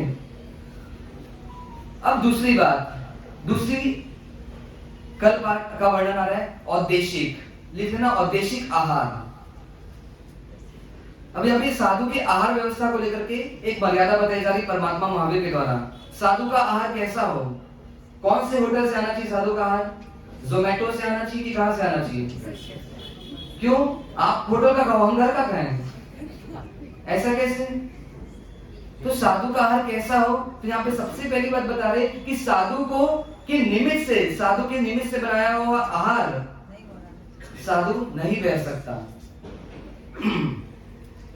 पर पूज्य विवेक सागर जी मनसा के निमित्त से आपने कुछ बनाया है और उन्होंने नहीं किया, तो मैं रह सकता हूं क्या? तो पहले और अंतिम तीर्थंकर के साधु उस आहार को भी नहीं कर सकते, पर जो बीच के तीर्थंकर के साधु भगवंत है, तो किसी और के निमित्त से बनाया गया आहार वो ले सकते हैं, ऐसी उनको मर्यादा थी, ठीक है। अब तीसरी एक मुख्य बात आ रही शययातर। तीसरा कल्प यहाँ पे बताया जा रहा है कि शययातर पिंड, शययातर पिंड मतलब शययातर, शययातर किसको बोलते हैं, कोई बताएगा? शययातर जो जगह देकर के तीरना चाहता है, तर मतलब तीरना चाहता है, जो साधु भवन को, साध्वी जी भवन को जगह देकर के तीरना चाहता है, मतलब जगह देने का लाभ देता है, तो उसको बोलते हैं शययातर। तो वास्तव में साधु भवन के उपास्य नहीं होते। पहले साधु भवन आपका घर बड़ा बड़ा होता था, उसके एक रूम में कोई एक जगह में साधु भवन आते और रुकते कुछ समय के लिए और फिर विहार कर देते। शययातर का लाभ ज्यादा बड़ा है कि गोचरी का लाभ ज्यादा बड़ा है? पर अभी लगता है गोचरी का लाभ ज्यादा बड़ा है, पर वास्तव में साधु को जगह ही नहीं मिलेगी रहने के लिए, तो गोचरी का लाभ कैसे दे पाएगा? तो सबसे पहला लाभ बड़ा में बड़ा कोई है तो शययातर का लाभ है। पर अब यहाँ पे कौन सी मर्यादा बताई जा रही है कि अगर साधु भवन किसी के शययातर का लाभ दिए, मतलब किसी के घर में रुके हैं, तो उस घर का आहार पानी वो नहीं ले सकते। मतलब क्यों नहीं ले सकते? तो यहाँ पे मर्यादा बताई जा रही कि ऑलरेडी एक बोझ दे दिया साधु ने कि आपके घर की जगह लिए, अब दूसरा बोझ साधु नहीं देंगे। किसको? आपको। और ये मर्यादा कहते 24 के 24 तीर्थंकर परमात्मा के शासन में एक जैसी है, मतलब पहले और अंतिम में भी और बीच के साधुओं में भी। मतलब साधु का जीवन कैसे कि किसी को कष्ट नहीं देना ज्यादा, मतलब चूसना नहीं है आपको। शाम को साधु भवन पधारे आपके यहाँ, प्रतिक्रमण कर लिया है और सुबह विहार कर रहे हैं, तो उस घर का आहार नहीं ले सकते। पर शाम को साधु भवन पधारे और रात को बहुत देर तक जागे हैं और किसी कारण से घर चेंज करना पड़ रहा है, रात को कुछ ऐसी आपत्ति आ गई कि चेंज करना पड़ रहा है, तो जिस घर में 4-5 घंटा रात को बिताए पर प्रतिक्रमण नहीं हुआ है अभी किसी कारण से, तो उस घर का शययातर उसको नहीं मानेंगे। शययातर जहां पे प्रतिक्रमण करेंगे उसको मानेंगे। अब जिस घर में रुके हैं साधु भवन, उस घर से आहार पानी तो नहीं ले सकते, मुखवास नहीं ले सकते, ड्राई फ्रूट्स नहीं ले सकते, फल नहीं ले सकते, कपड़े नहीं ले सकते, पर कुछ चीजें उस घर से ले सकते हैं। तो कहते पाटा ले सकते हैं, कभी बर्तन लेना पड़े कुछ कपड़े धोने के लिए तो ले सकते, ब्रश लेना पड़े ले सकते, मतलब ऐसी कोई भी चीज जो वापस दी जा सकती है आपको, वो सब चीज ले सकते। पर ऐसी कोई भी चीज जो खत्म हो जाए, कंज्यूम हो जाए हमारे से, वो चीज हम उस घर से नहीं ले सकते जिस घर में हम रुके हैं। तो ये दूसरी मर्यादा आ रही है साधु जीवन की।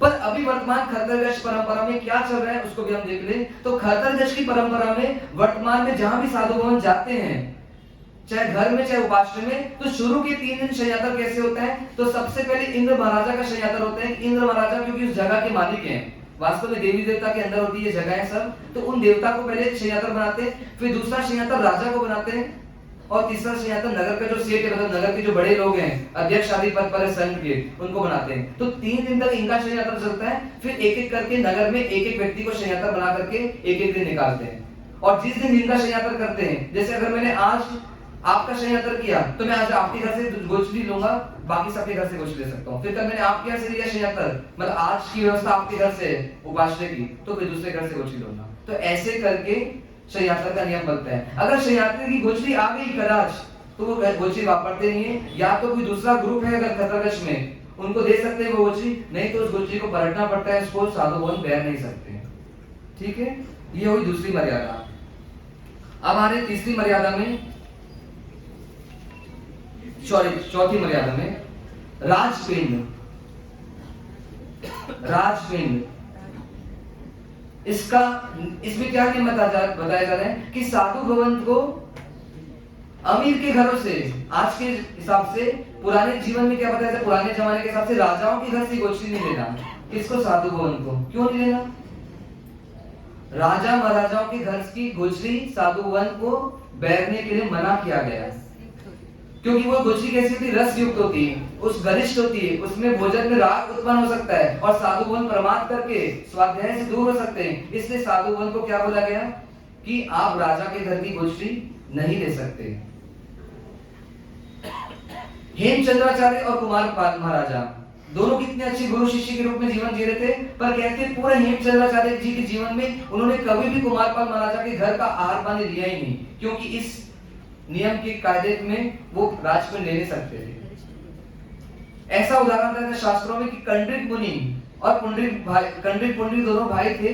कंड्रिक ने दीक्षा ली थी और पुंडरिक घर में राजा की अवस्था में जी रहे थे, पर एक बार उनको रोग हुआ। पुंडरिक ने अपने घर में बुलाया, मतलब राजभवन में उनको बुलाकर के उनकी व्यावच की। कुछ समय बाद रोग ठीक हो गया, पर वहां का आहार लेते लेते उस कंड्रिक मुनि को क्या लगी? लत लग गई, वहां की राग आ गया, आसक्त हो गए उन आहार पे। अब आहार के लेने के बाद, रोग ठीक होने के बाद भी वो विहार नहीं कर रहे वहां से। पुंडरिक बोलते हैं आपको विहार करना चाहिए क्योंकि आपका साधु जीवन है, पर बोलते मुझे विहार नहीं करना है, अब तो मैं इस राज वैभव को, इस राजसी खान पान को ही भोगूंगा, मुझे इतना मजा आ रहा है इसमें। तो क्या किया? अपने साधु जीवन को छोड़ दिया और क्या किया? उस राज जो पुंडरिक थे वो क्या कि राजभवन में आहार आदि में लिप्त हो गए, और जिस दिन साधु जीवन छोड़ा उसी दिन उन्होंने इतना खाना खाया, कहते हैं उसी दिन रात्रि को उनकी मृत्यु हो गई। और इधर पुंडरिक ने जो राजभवन में जी रहे थे, उन्होंने क्या किया? उनको वैराग्य आ गया और उन्होंने दीक्षा ले ली। तो ऐसे राजपिंड का मना क्यों किया गया है? क्योंकि साधु जीवन का पतन हो सकता है, इसलिए अमीरों का भोजन, अमीरों के घर का खाना नॉर्मली साधु को नहीं लेना चाहिए। पर ये मर्यादा पहले और अंतिम तीर्थंकर के साधुओं के लिए, बीच के तीर्थंकरों के जो साधु है उनको राजपिंड अलाउ है, मतलब वो ले सकते हैं। पांचवी मर्यादा आ रही है कृति कर्म। पांचवें कल्प को बताया जा रहा है परमात्मा के द्वारा। कृति कर्म नाम है कि साधु जीवन में बड़ा छोटा का व्यवहार किसको किया जाएगा। जैसे वो हमारे साथ बड़े दिख रहे हैं हम सब में, हम तीनों में, पर वास्तव में बड़ा कौन है? भी यहाँ पर ये है, उसके बाद मैं हूं, उसके बाद वो है छोटे। तो बड़ा छोटे का व्यवहार होता कैसे? तो कहते दीक्षा पर्याय के हिसाब से होता है। जिसने दीक्षा पहले ली है वो साधु बड़ा रहेगा, भले वो 5 साल 8 साल का बच्चा क्यों ना हो। पर पहले और अंतिम तीर्थंकर के साधु में 2 दीक्षा होती थी, छोटी दीक्षा और बड़ी दीक्षा। छोटी दीक्षा मतलब कच्ची दीक्षा, फिर पक्की दीक्षा।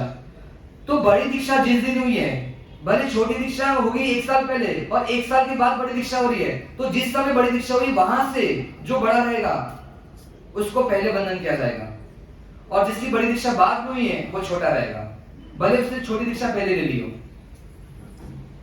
ऐसा नियम पहले और अंतिम तीर्थंकर के साधु में। पर जो बीच के तीर्थंकर के साधु है वहां पे छोटी बड़ी दीक्षा का कोई व्यवहार नहीं होता है, सिर्फ एक ही दीक्षा होती है, बड़ी दीक्षा होती है, और उनमें जो बड़ी दीक्षा में जो बड़ा बनता है उसको पहले बंधन किया जाता है। ठीक है, इस प्रकार का ये बंधन व्यवहार होता है। पर इसमें एक और मर्यादा बताई जा रही है कि कोई परिवार में पहले पुत्र ने दीक्षा ली है और पिताजी बाद में दीक्षा ले रहे हैं, तो पुत्र भले ही बड़ा है पर पिताजी दीक्षा लेने के बाद उनको बंधन नहीं करेंगे, और बड़ा भाई दीक्षा ले रहा है बाद में, छोटा भाई दीक्षा पहले ले चुका है, तो सगा बड़ा भाई भी उनको बंधन नहीं करेगा। ऐसी माता भी पुत्री को बंधन नहीं करेगी अगर पुत्री ने पहले दीक्षा ली है, और बड़ी बहन भी छोटी बहन को बंधन नहीं करेगी।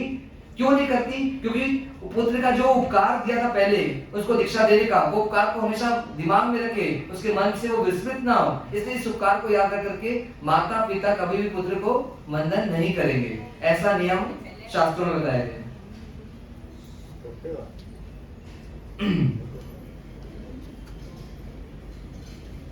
और सबसे अच्छी बात, आचार्य को सब शिष्य बंधन करते हैं, ऐसे ही देखा गया। पर एक परंपरा जिन शासन में और बताई जा रही है कि अगर आचार्य अपने कोई शिष्य को, नूतन कोई शिष्य को आचार्य पदवी दे रहे हैं, मतलब स्वयं आचार्य अपने शिष्य को आचार्य पदवी दे रहे हैं, तो क्या होगा वहां पे? तो आचार्य स्वयं क्या करेंगे? अपने शिष्य को एक बार वंदन करते हैं। क्यों करते हैं वहां पर? तो वहां पे संघ को ऐसी संघ के बीच एक स्थापना करते हैं कि जो सम्मान आप मुझे देते हैं, कल से ये भी नायक रहेंगे संघ के, तो ऐसे ही सम्मान इनको देना, इनकी मौजूदगी में सब निर्णय करना और इनकी मानना आप सब, ऐसा करके उनका प्रदर्शन करते हैं। और एक बार आचार्य भवन भी स्वयं दूसरे आचार्य भवन को क्या करते हैं? स्वयं वंदन करते हैं।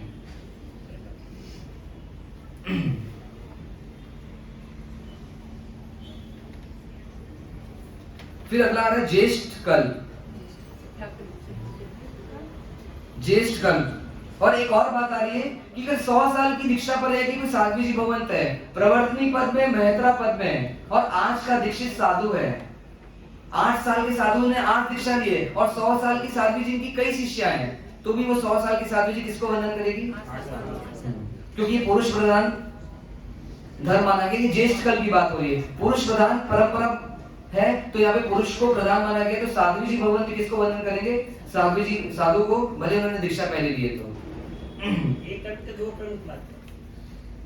ये दूसरा ज्येष्ठ कर्म की बात हो रही है। ज्येष्ठ कर्म में ये बताया गया है, हाँ छठा कर्म है। 7वां की 6वां है? 7वां है, 7वां।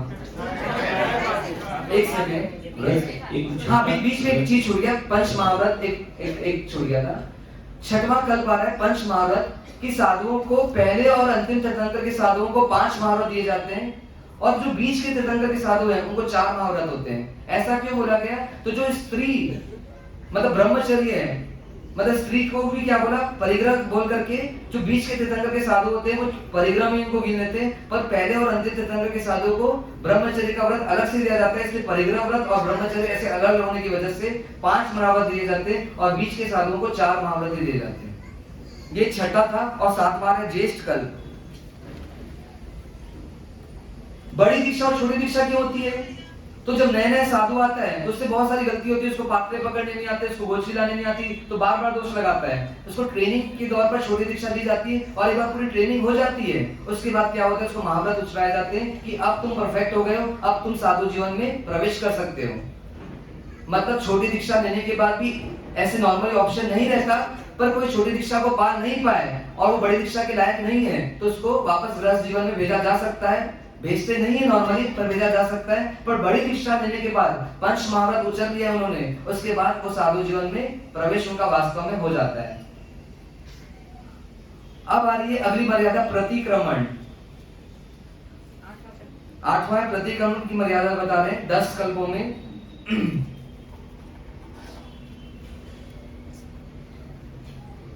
प्रथम विभाग के जो साधु है, मतलब पहले और अंतिम तीर्थंकर के जो साधु हैं, वो चाहे दोष करे या ना करे, चाहे कोई गलती करे ना करे, चाहे कोई पाप करे ना करे, उनको नियम से सुबह और शाम क्या करना है? प्रतिक्रमण करना है। ठीक है। पर जो बीच के तीर्थंकर के साधु हैं उनके लिए कुछ नियम अलग है, उनको प्रतिक्रमण करना अनिवार्य नहीं है। वो गलती करते हैं तो प्रतिक्रमण करते हैं, और गलती नहीं हुई है तो प्रतिक्रमण नहीं करते। उनको नियम नहीं रहता कि सुबह और शाम प्रतिक्रमण करना ही है।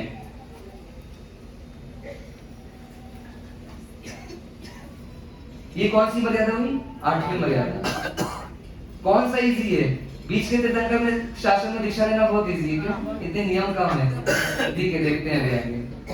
9वीं मर्यादा बताई जा रही है मास कल्प। मास कल्प, ये 9वीं मर्यादा है। इसमें क्या बताया जा रहा है? जो प्रथम और अंतिम तीर्थंकर के साधु हैं उनके लिए मर्यादा बताई जा रही है कि उनको साल भर में कम से कम 9 बार विहार करना ही है।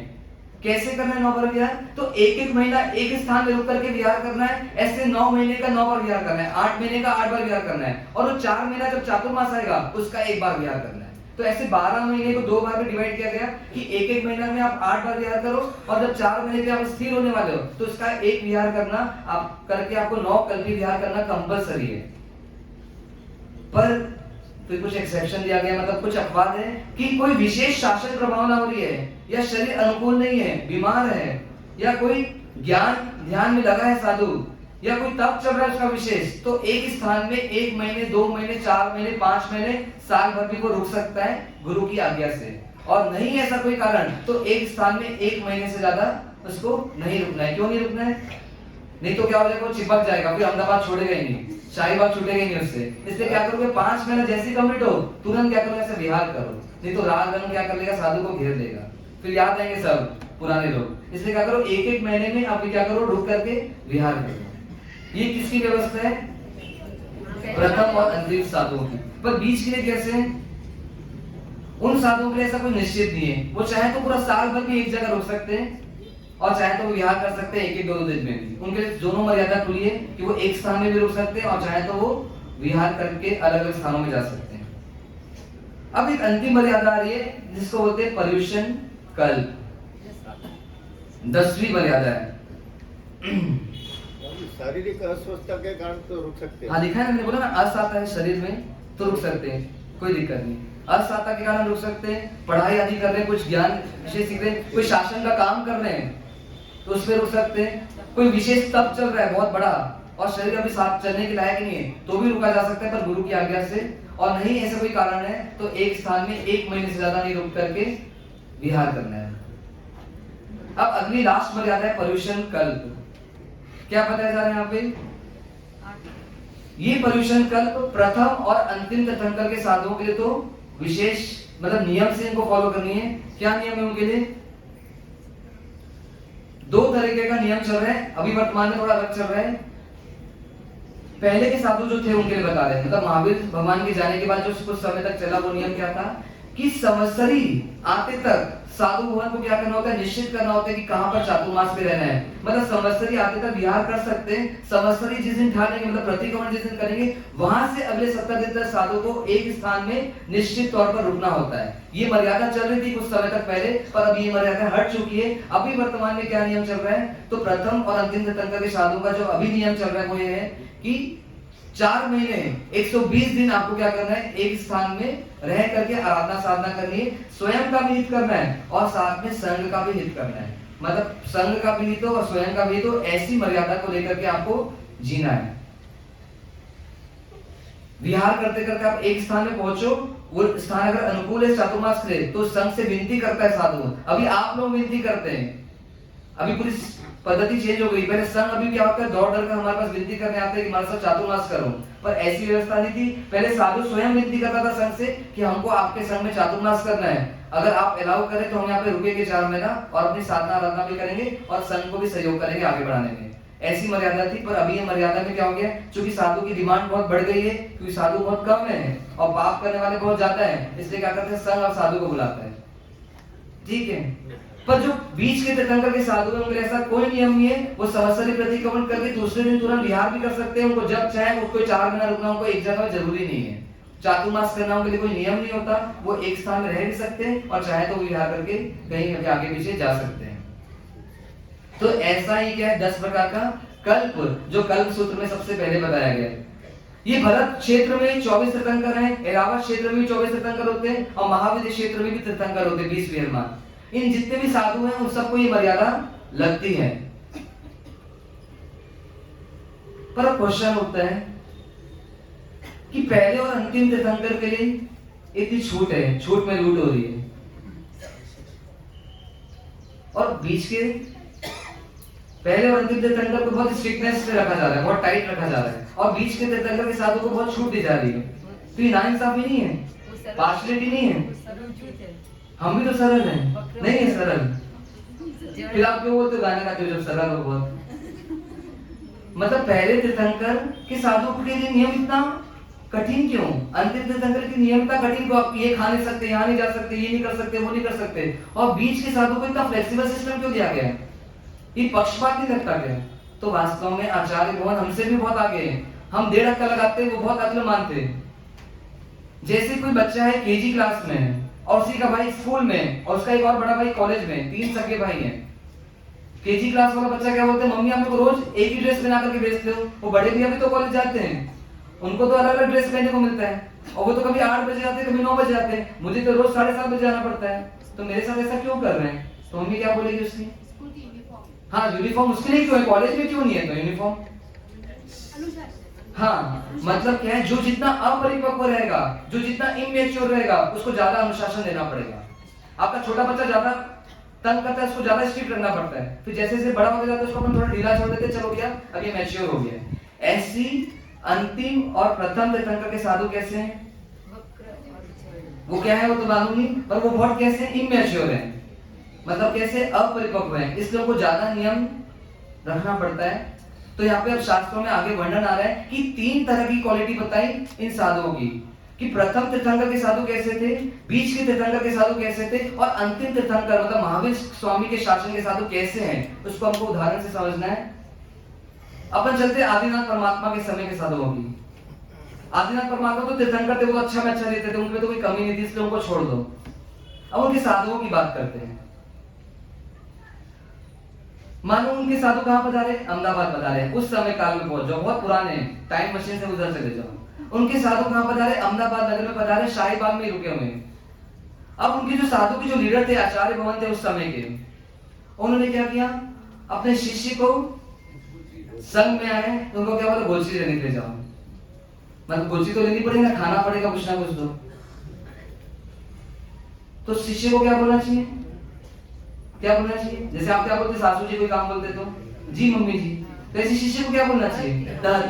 कि हाँ मतलब मैं चाहता हूँ। तो आदिनाथ परमात्मा के जो आचार्य थे, उनके जो शिष्य थे, वो क्या किए? गोलची देने के लिए गए। कहाँ गए? तो सुजाता अपार्टमेंट, पास में ना, शाहीबाग से सामने ही है, बहुत पास में गए। जब सुजाता अपार्टमेंट में निकले तो गोलची के पात्र लेकर के निकले और लेने के लिए जा रहे हैं। कौन? महाराज साहब। पर बहुत दिन हो गया आए नहीं, तो किसको चिंता हो गई? गुरु महाराज को चिंता हो गई। आपकी बहू बहुत देर तक आएगी नहीं, उपास्य से चिंता हो जाएगी ना। चिंता क्यों हो रही? घर का काम पड़ा इसलिए कि बहू को कुछ हो तो नहीं गया, इसलिए घर का काम पड़ा इसलिए। आपको आ गया ना शरीर कैसे बहू काम करे, ऐसा आ गया आपको। पर उन आचार्य भवन को चिंता हुई कि इतनी देर हो गया, घंटे 2 घंटे हो गए, और मैं तो शाही बाग में भेजा हूँ, ज्यादा दूर भेजा भी नहीं है मैंने, पर ये अभी तक आए कैसे नहीं? कोई घटना तो नहीं घट गई? कुछ हुआ तो नहीं इनको? और क्या कि वो पास्टर से बाहर जा करके कौन देख रहे? साधु भवन देख रहे हैं उनको। आचार्य जी देख रहे कि आया कैसे नहीं, आया कैसे नहीं, मेरा शिष्य आया कैसे नहीं। फिर बहुत देर बाद उनको दिखते हैं मुनि भवन पधारते हुए।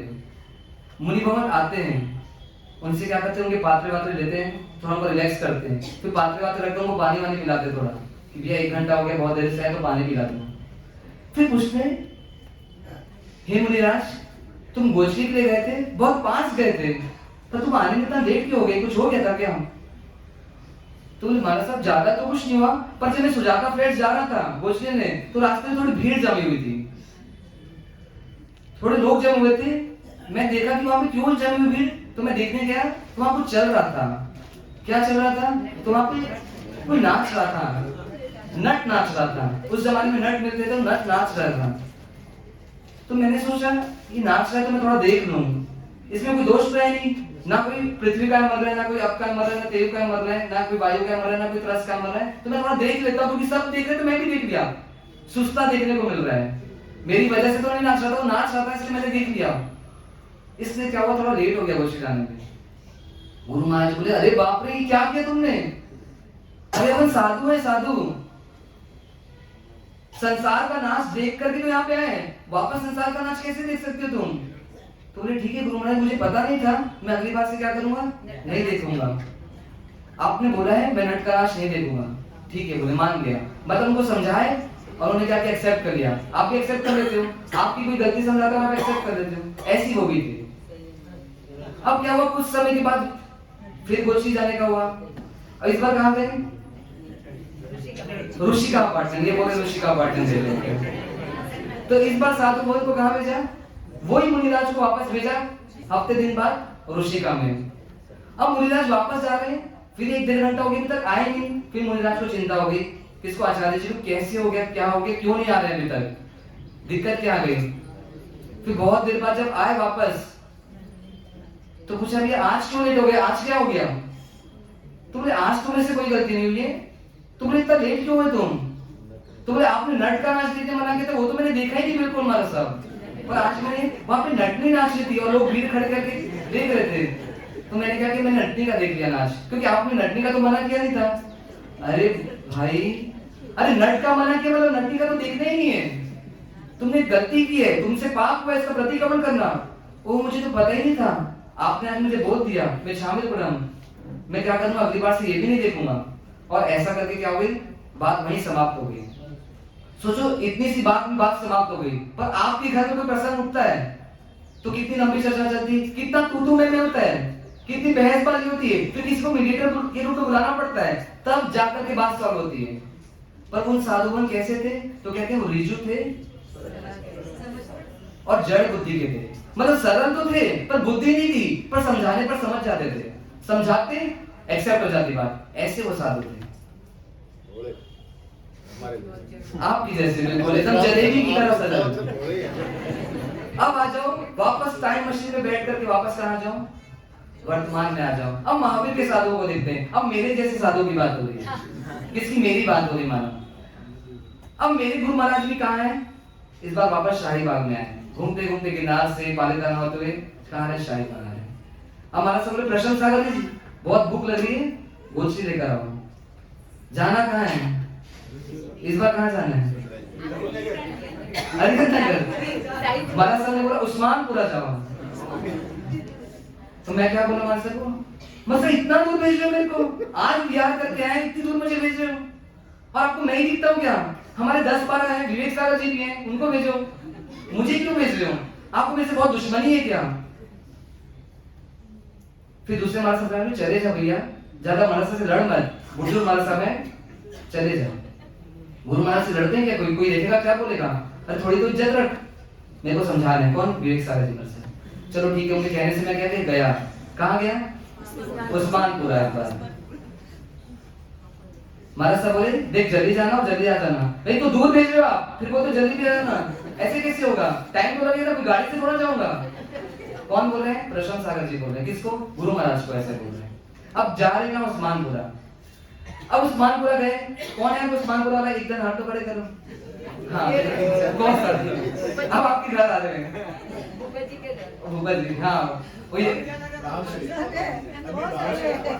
वंशराजी जी के घर आए।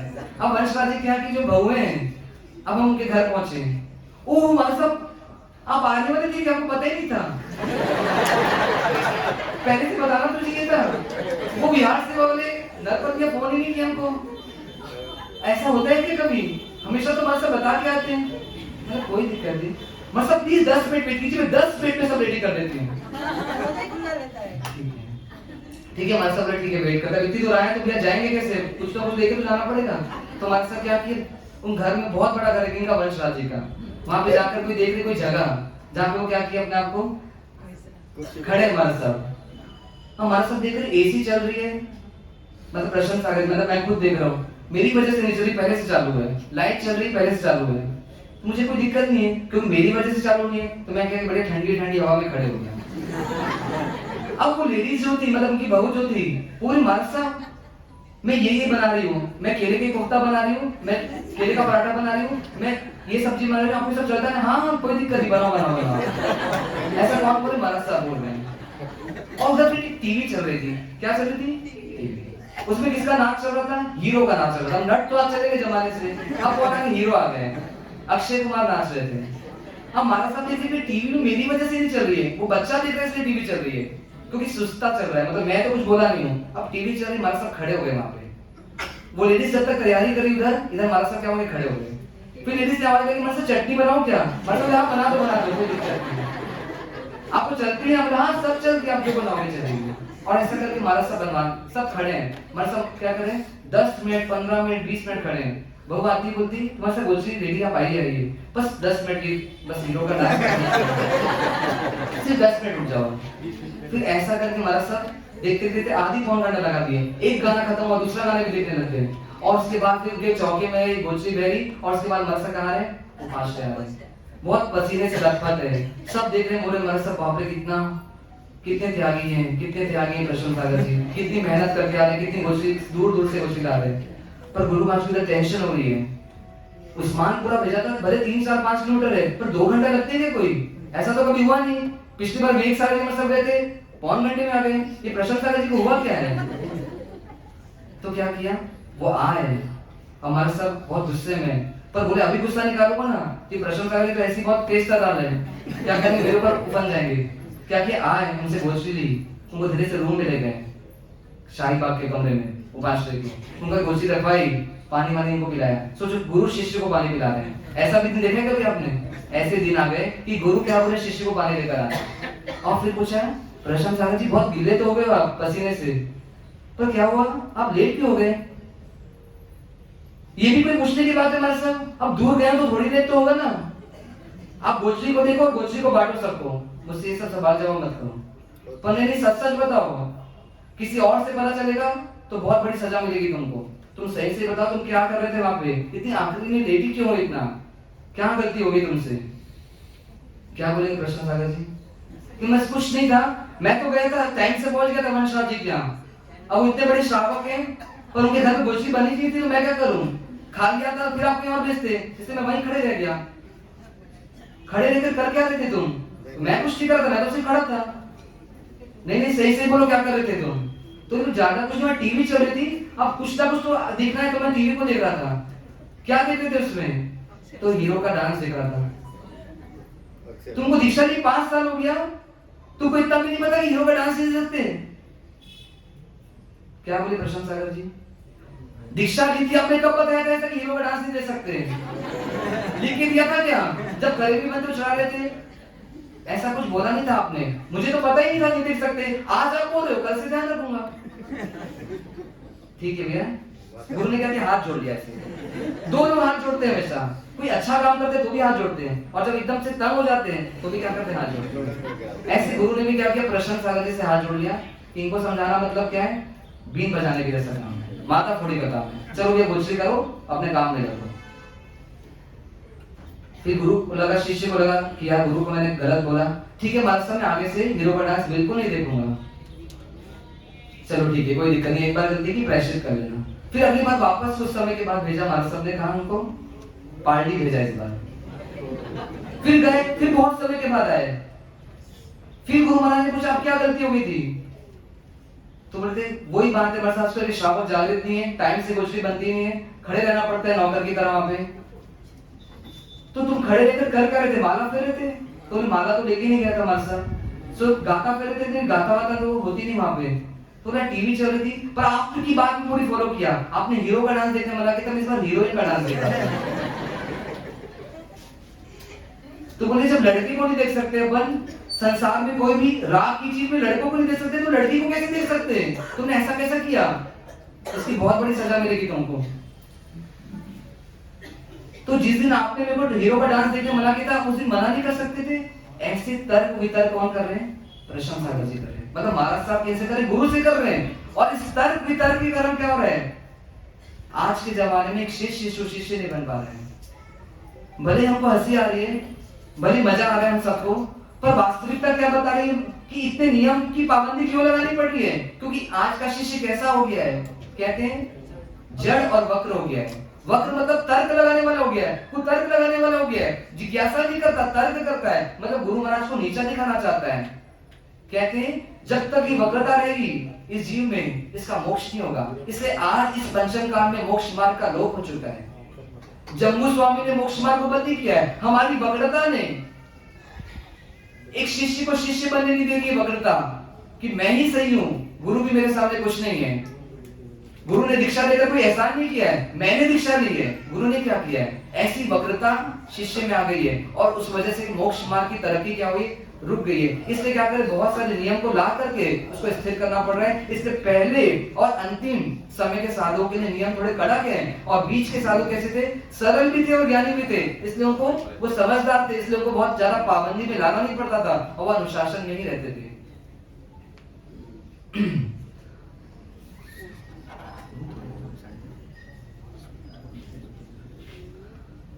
तो हमको क्या बनना, वक्र जड़ की रिजु प्राज्ञ की रिजु जड़। 3 कैटेगरी में कौन सी कैटेगरी के साधु बनना जब भी बनना है? तो मेरे जैसे वक्र जड़ मत बनना, आपको बनना है जब भी साधु या साध्वी भवन तो रिजु और प्राज्ञ, मतलब सरल भी हो और साथ में बुद्धिमान भी हो। ऐसा जो कॉम्बिनेशन साधु का होता है, वो साधु मोक्ष मार्ग में भी आगे बढ़ता है, सम शासन की प्रभावना भी खूब करता है। ऐसे साधु जीवन में हमको प्रवेश देना। अब कुछ समय के लिए 10 मिनट के विराम देते हैं, यहाँ पे कुछ समाचार आपको दिया जा रहा है, तो उसके बाद पुनः 15-20 मिनट का प्रवचन और होगा, उसके बाद आपकी छुट्टी हो जाएगी। इंटरवल समाप्त हुआ और पिक्चर वापस क्या होगी। अब यहाँ पे दूसरी बात आ रही है। अभी तक हमने 10 कल्पों के बारे में देखा और 3 प्रकार के साधुओं को देखा। प्रथम आदिनाथ परमात्मा के साधु कैसे थे, फिर बीच के तीर्थंकर के साधु कैसे थे, और अभी वर्तमान महावीर स्वामी के समय के साधु कैसे हैं, इसको हमने देखा। अब अगली बात आ रही है कल्प सूत्र में कि जैसे कभी आपको कश्मीर जाना हो या कभी घूमने जाते हैं आप, तो क्या क्या देखते हैं कि कहाँ रुकेंगे, क्या व्यवस्था चाहिए, कैसा वो एरिया, ये सब आप देखते हैं। उसके बाद फिर डिसाइड करते हैं कि हाँ अब हमको कश्मीर जाना है, टिकट बनाओ भैया। ऐसे साधु भवन या साधु जी भवन किस संघ में चातुर्मास करें, वो संघ कैसा हो जहाँ पे वो अपना चातुर्मास कर सकते हैं, उसके लिए भी कुछ परमात्मा ने क्राइटेरिया दिया। मतलब कुछ कंडीशंस दी कि ये कंडीशंस अगर मिल जाती है तो आप चातुर्मास उस संघ में कर सकते हो। तो श्रावक को जाना जरूरी है क्योंकि चातुर्मास कौन कराते हैं, श्रावक। तो ये कंडीशंस आपके संघ में हो जाए पूरी, तो फिर आप क्या करो, साधु भवन को या साध्वी जीवन को विनती करो कि आप आइए और हमारे नगर में चातुर्मास करिए। तो कौन कौन सी ऐसी कंडीशंस हैं उसको हम थोड़ा जानते हैं। सबसे पहली शर्त है चातुर्मास के लिए कि चातुर्मास साधु कहाँ करे। साधु को भी देखनी है और श्रावक को भी देखनी है। साधु अपनी तरीके से देखेगा, आपको भी अपने संग में देखनी है कि साधु चातुर्मास कहाँ करे। तो पहली शर्त आ रही है कि ऐसे स्थान पे करे, ऐसे नगर पे करे जहां पे कीचड़ आदि क्या हो, कम से कम हो। क्यों? आप भी जब अपना घर बनाना चाहोगे या जहां रहना चाहते हो वहां चाहते हो कि गंदगी हो, कोई कीचड़ हो, कोई दलदल हो, आप क्यों नहीं चाहते? सफाई करके आप गंदगी रहेगी तो बदबू आएगी, हमारे मैले होंगे कपड़े। मतलब आप राग है शरीर का इसलिए चाहते हो या बीमारी का राग है आपको इसलिए चाहते हो कि ऐसी जगह में हम नहीं रहना चाहते जहाँ पे कीचड़ हो। पर साधु भवन भी ऐसी जगह में नहीं रहना चाहते जहाँ पे कीचड़ हो। तो साधु भवन भी शरीर के राग के कारण ऐसा बोल रहे क्या कि उनको सुंदरता चाहिए, स्वच्छ चाहिए सब चीज, वो ऐसा क्यों बोल रहे? हाँ, उनको अपने भाइयों का ख्याल है। कौन उनके भाई है? तो ये छोटे छोटे जीव जंतु। जितना ज्यादा कीचड़ रहेगा, जितना ज्यादा पानी रहेगा तो वहाँ पे जीव उत्पन्न ज्यादा होंगे। तो फिर जब चलेंगे फिरेंगे तो मरेंगे भी ज्यादा। तो क्या होगा? वो नहीं मरेंगे, हम भी मरेंगे बाद में कर्मों के बंधन के कारण। इसलिए साधु भवन क्या सोचते हैं कि जहाँ पे कीचड़ है ज्यादा, उस जगह पे चातुर्मास नहीं कर सकते। फिर दूसरा नियम आ रहा है कि जिस जगह में जीवोत्पत्ति ज्यादा होती है, मच्छर आदि, कीड़े आदि, मकोड़े आदि का प्रकोप ज्यादा है, उनका फैलाव ज्यादा है, उनकी जमावट ज्यादा है, ऐसी जगहों में भी साधु क्या होते हैं, चातुर्मास नहीं करते। जैसे आप ऐसी जगह पर अपना घर लेना पसंद करते हो जहाँ पे ये सब कीड़े आदि ना हो, कॉकरोच आदि ना हो। क्यों नहीं? क्योंकि आएंगे फिर नुकसान करेंगे, इनका उपद्रव चलेगा। तो ऐसी साधु भवन भी चाह रहे हैं, पर साधु भवन का लक्ष्य क्लियर है कि जीवों की उत्पत्ति ज्यादा होगी तो क्या होगा, वहां पर हिंसा ज्यादा होगी क्योंकि मरेंगे फिर ज्यादा कुछ ट्रीटमेंट करना पड़ेगा, बाद में सफाई करनी पड़ेगी तो मर सकते हैं वो सब। इसलिए ऐसी जगह पे चातुर्मास नहीं किया जा सकता। फिर तीसरी बात आ रही है, जैसे आप कोई धर्मशाला में जब जाते हो, घूमने के लिए जाते हो, तीर्थ यात्रा में जाते हो, रूम कैसा होना चाहिए आपका? A1। टॉयलेट कैसे होना चाहिए? एकदम साफ सुथरी, स्वच्छ, क्लियर। तो ऐसी साधु भवन भी क्या चाह रहे हैं कि उनको जहाँ पे वो चातुर्मास करे वहां की ठंडी भूमि कैसी हो, एकदम शुद्ध हो और निर्बद्ध हो। आप क्यों चाहते हो टॉयलेट अच्छी साफ हो? गंदगी पसंद नहीं है, गंदगी में रहना पसंद नहीं करते। पर साधु भवन भी चाहते हैं कि स्वच्छ रहे टॉयलेट, गंदगी ना हो वहां पे, और वो निर्बद्ध रहे, पानी आदि ना हो वहां पे ज्यादा। वो इसलिए चाहते हैं क्योंकि निर्बद्ध भूमि अगर नहीं रहेगी तो थोड़ा सा भी पानी पड़ेगा वहां पे तो घोर हिंसा हो जाएगी। वो धन अंगार, जो धर्मरुचि अंगार थे, उन्हें थोड़ा सा तुम्हार बैठा किसमें जमीन में, बहुत सारी कीड़ियां के आ गई और हिंसा हुई कीड़ियों की। तो ऐसी नगर निर्बद्ध भूमि नहीं मिलेगी मल आदि के त्याग के लिए, मात्रा के लिए, तो क्या होगा, साधु वन को फिर दोष ज्यादा लगेंगे, और दोष ज्यादा लगेंगे तो आराधना क्या होगी, अच्छे से नहीं होगी। इसलिए इस ठंडी भूमि जहां पर हो, निर्बद्ध हो, मतलब सूखी हो, ऐसी जगह में ही चातुर्मास करना होता है। ये सबसे मुख्य कंडीशन है। इसलिए कभी भी हमारे नगर में उपाश्रय बने, हम कोई नई लोकेलिटी में, जैन सोसाइटी में उपाश्रय बना रहे हैं, तो कुछ जगह ऐसी जरूर लें जहाँ पे साधु वंश ठंडी भूमि के लिए जगह हमको मिल सके, मतलब निर्बद्ध भूमि मिल सके। ये सब प्रॉब्लम थोड़ी बढ़ रही है, इसका ध्यान श्रावक को जरूर रखना चाहिए। फिर 5वां नियम आ रहा है कि ऐसे स्थानों में चातुर्मास करे, ऐसे संघों में चातुर्मास करे जहां पे दूध दही घी आदि की क्या हो, प्रचुरता हो। ऐसा क्यों बोल रहे हैं? साधु को दूध दही घी बहुत खाना है क्या? पर ऐसा बोला जा रहा है, क्यों बोला जा रहा है? बहुत खाओ, बहुत मोटे हो जाओ, फिर व्हील चेयर में बैठो और चलो, इसलिए बोला जा रहा है क्या? क्यों बोला जा रहा है कि दूध दही घी ज्यादा होगा तो वहां पे चातुर्मास करे साधु? क्या लक्ष्य है इसका?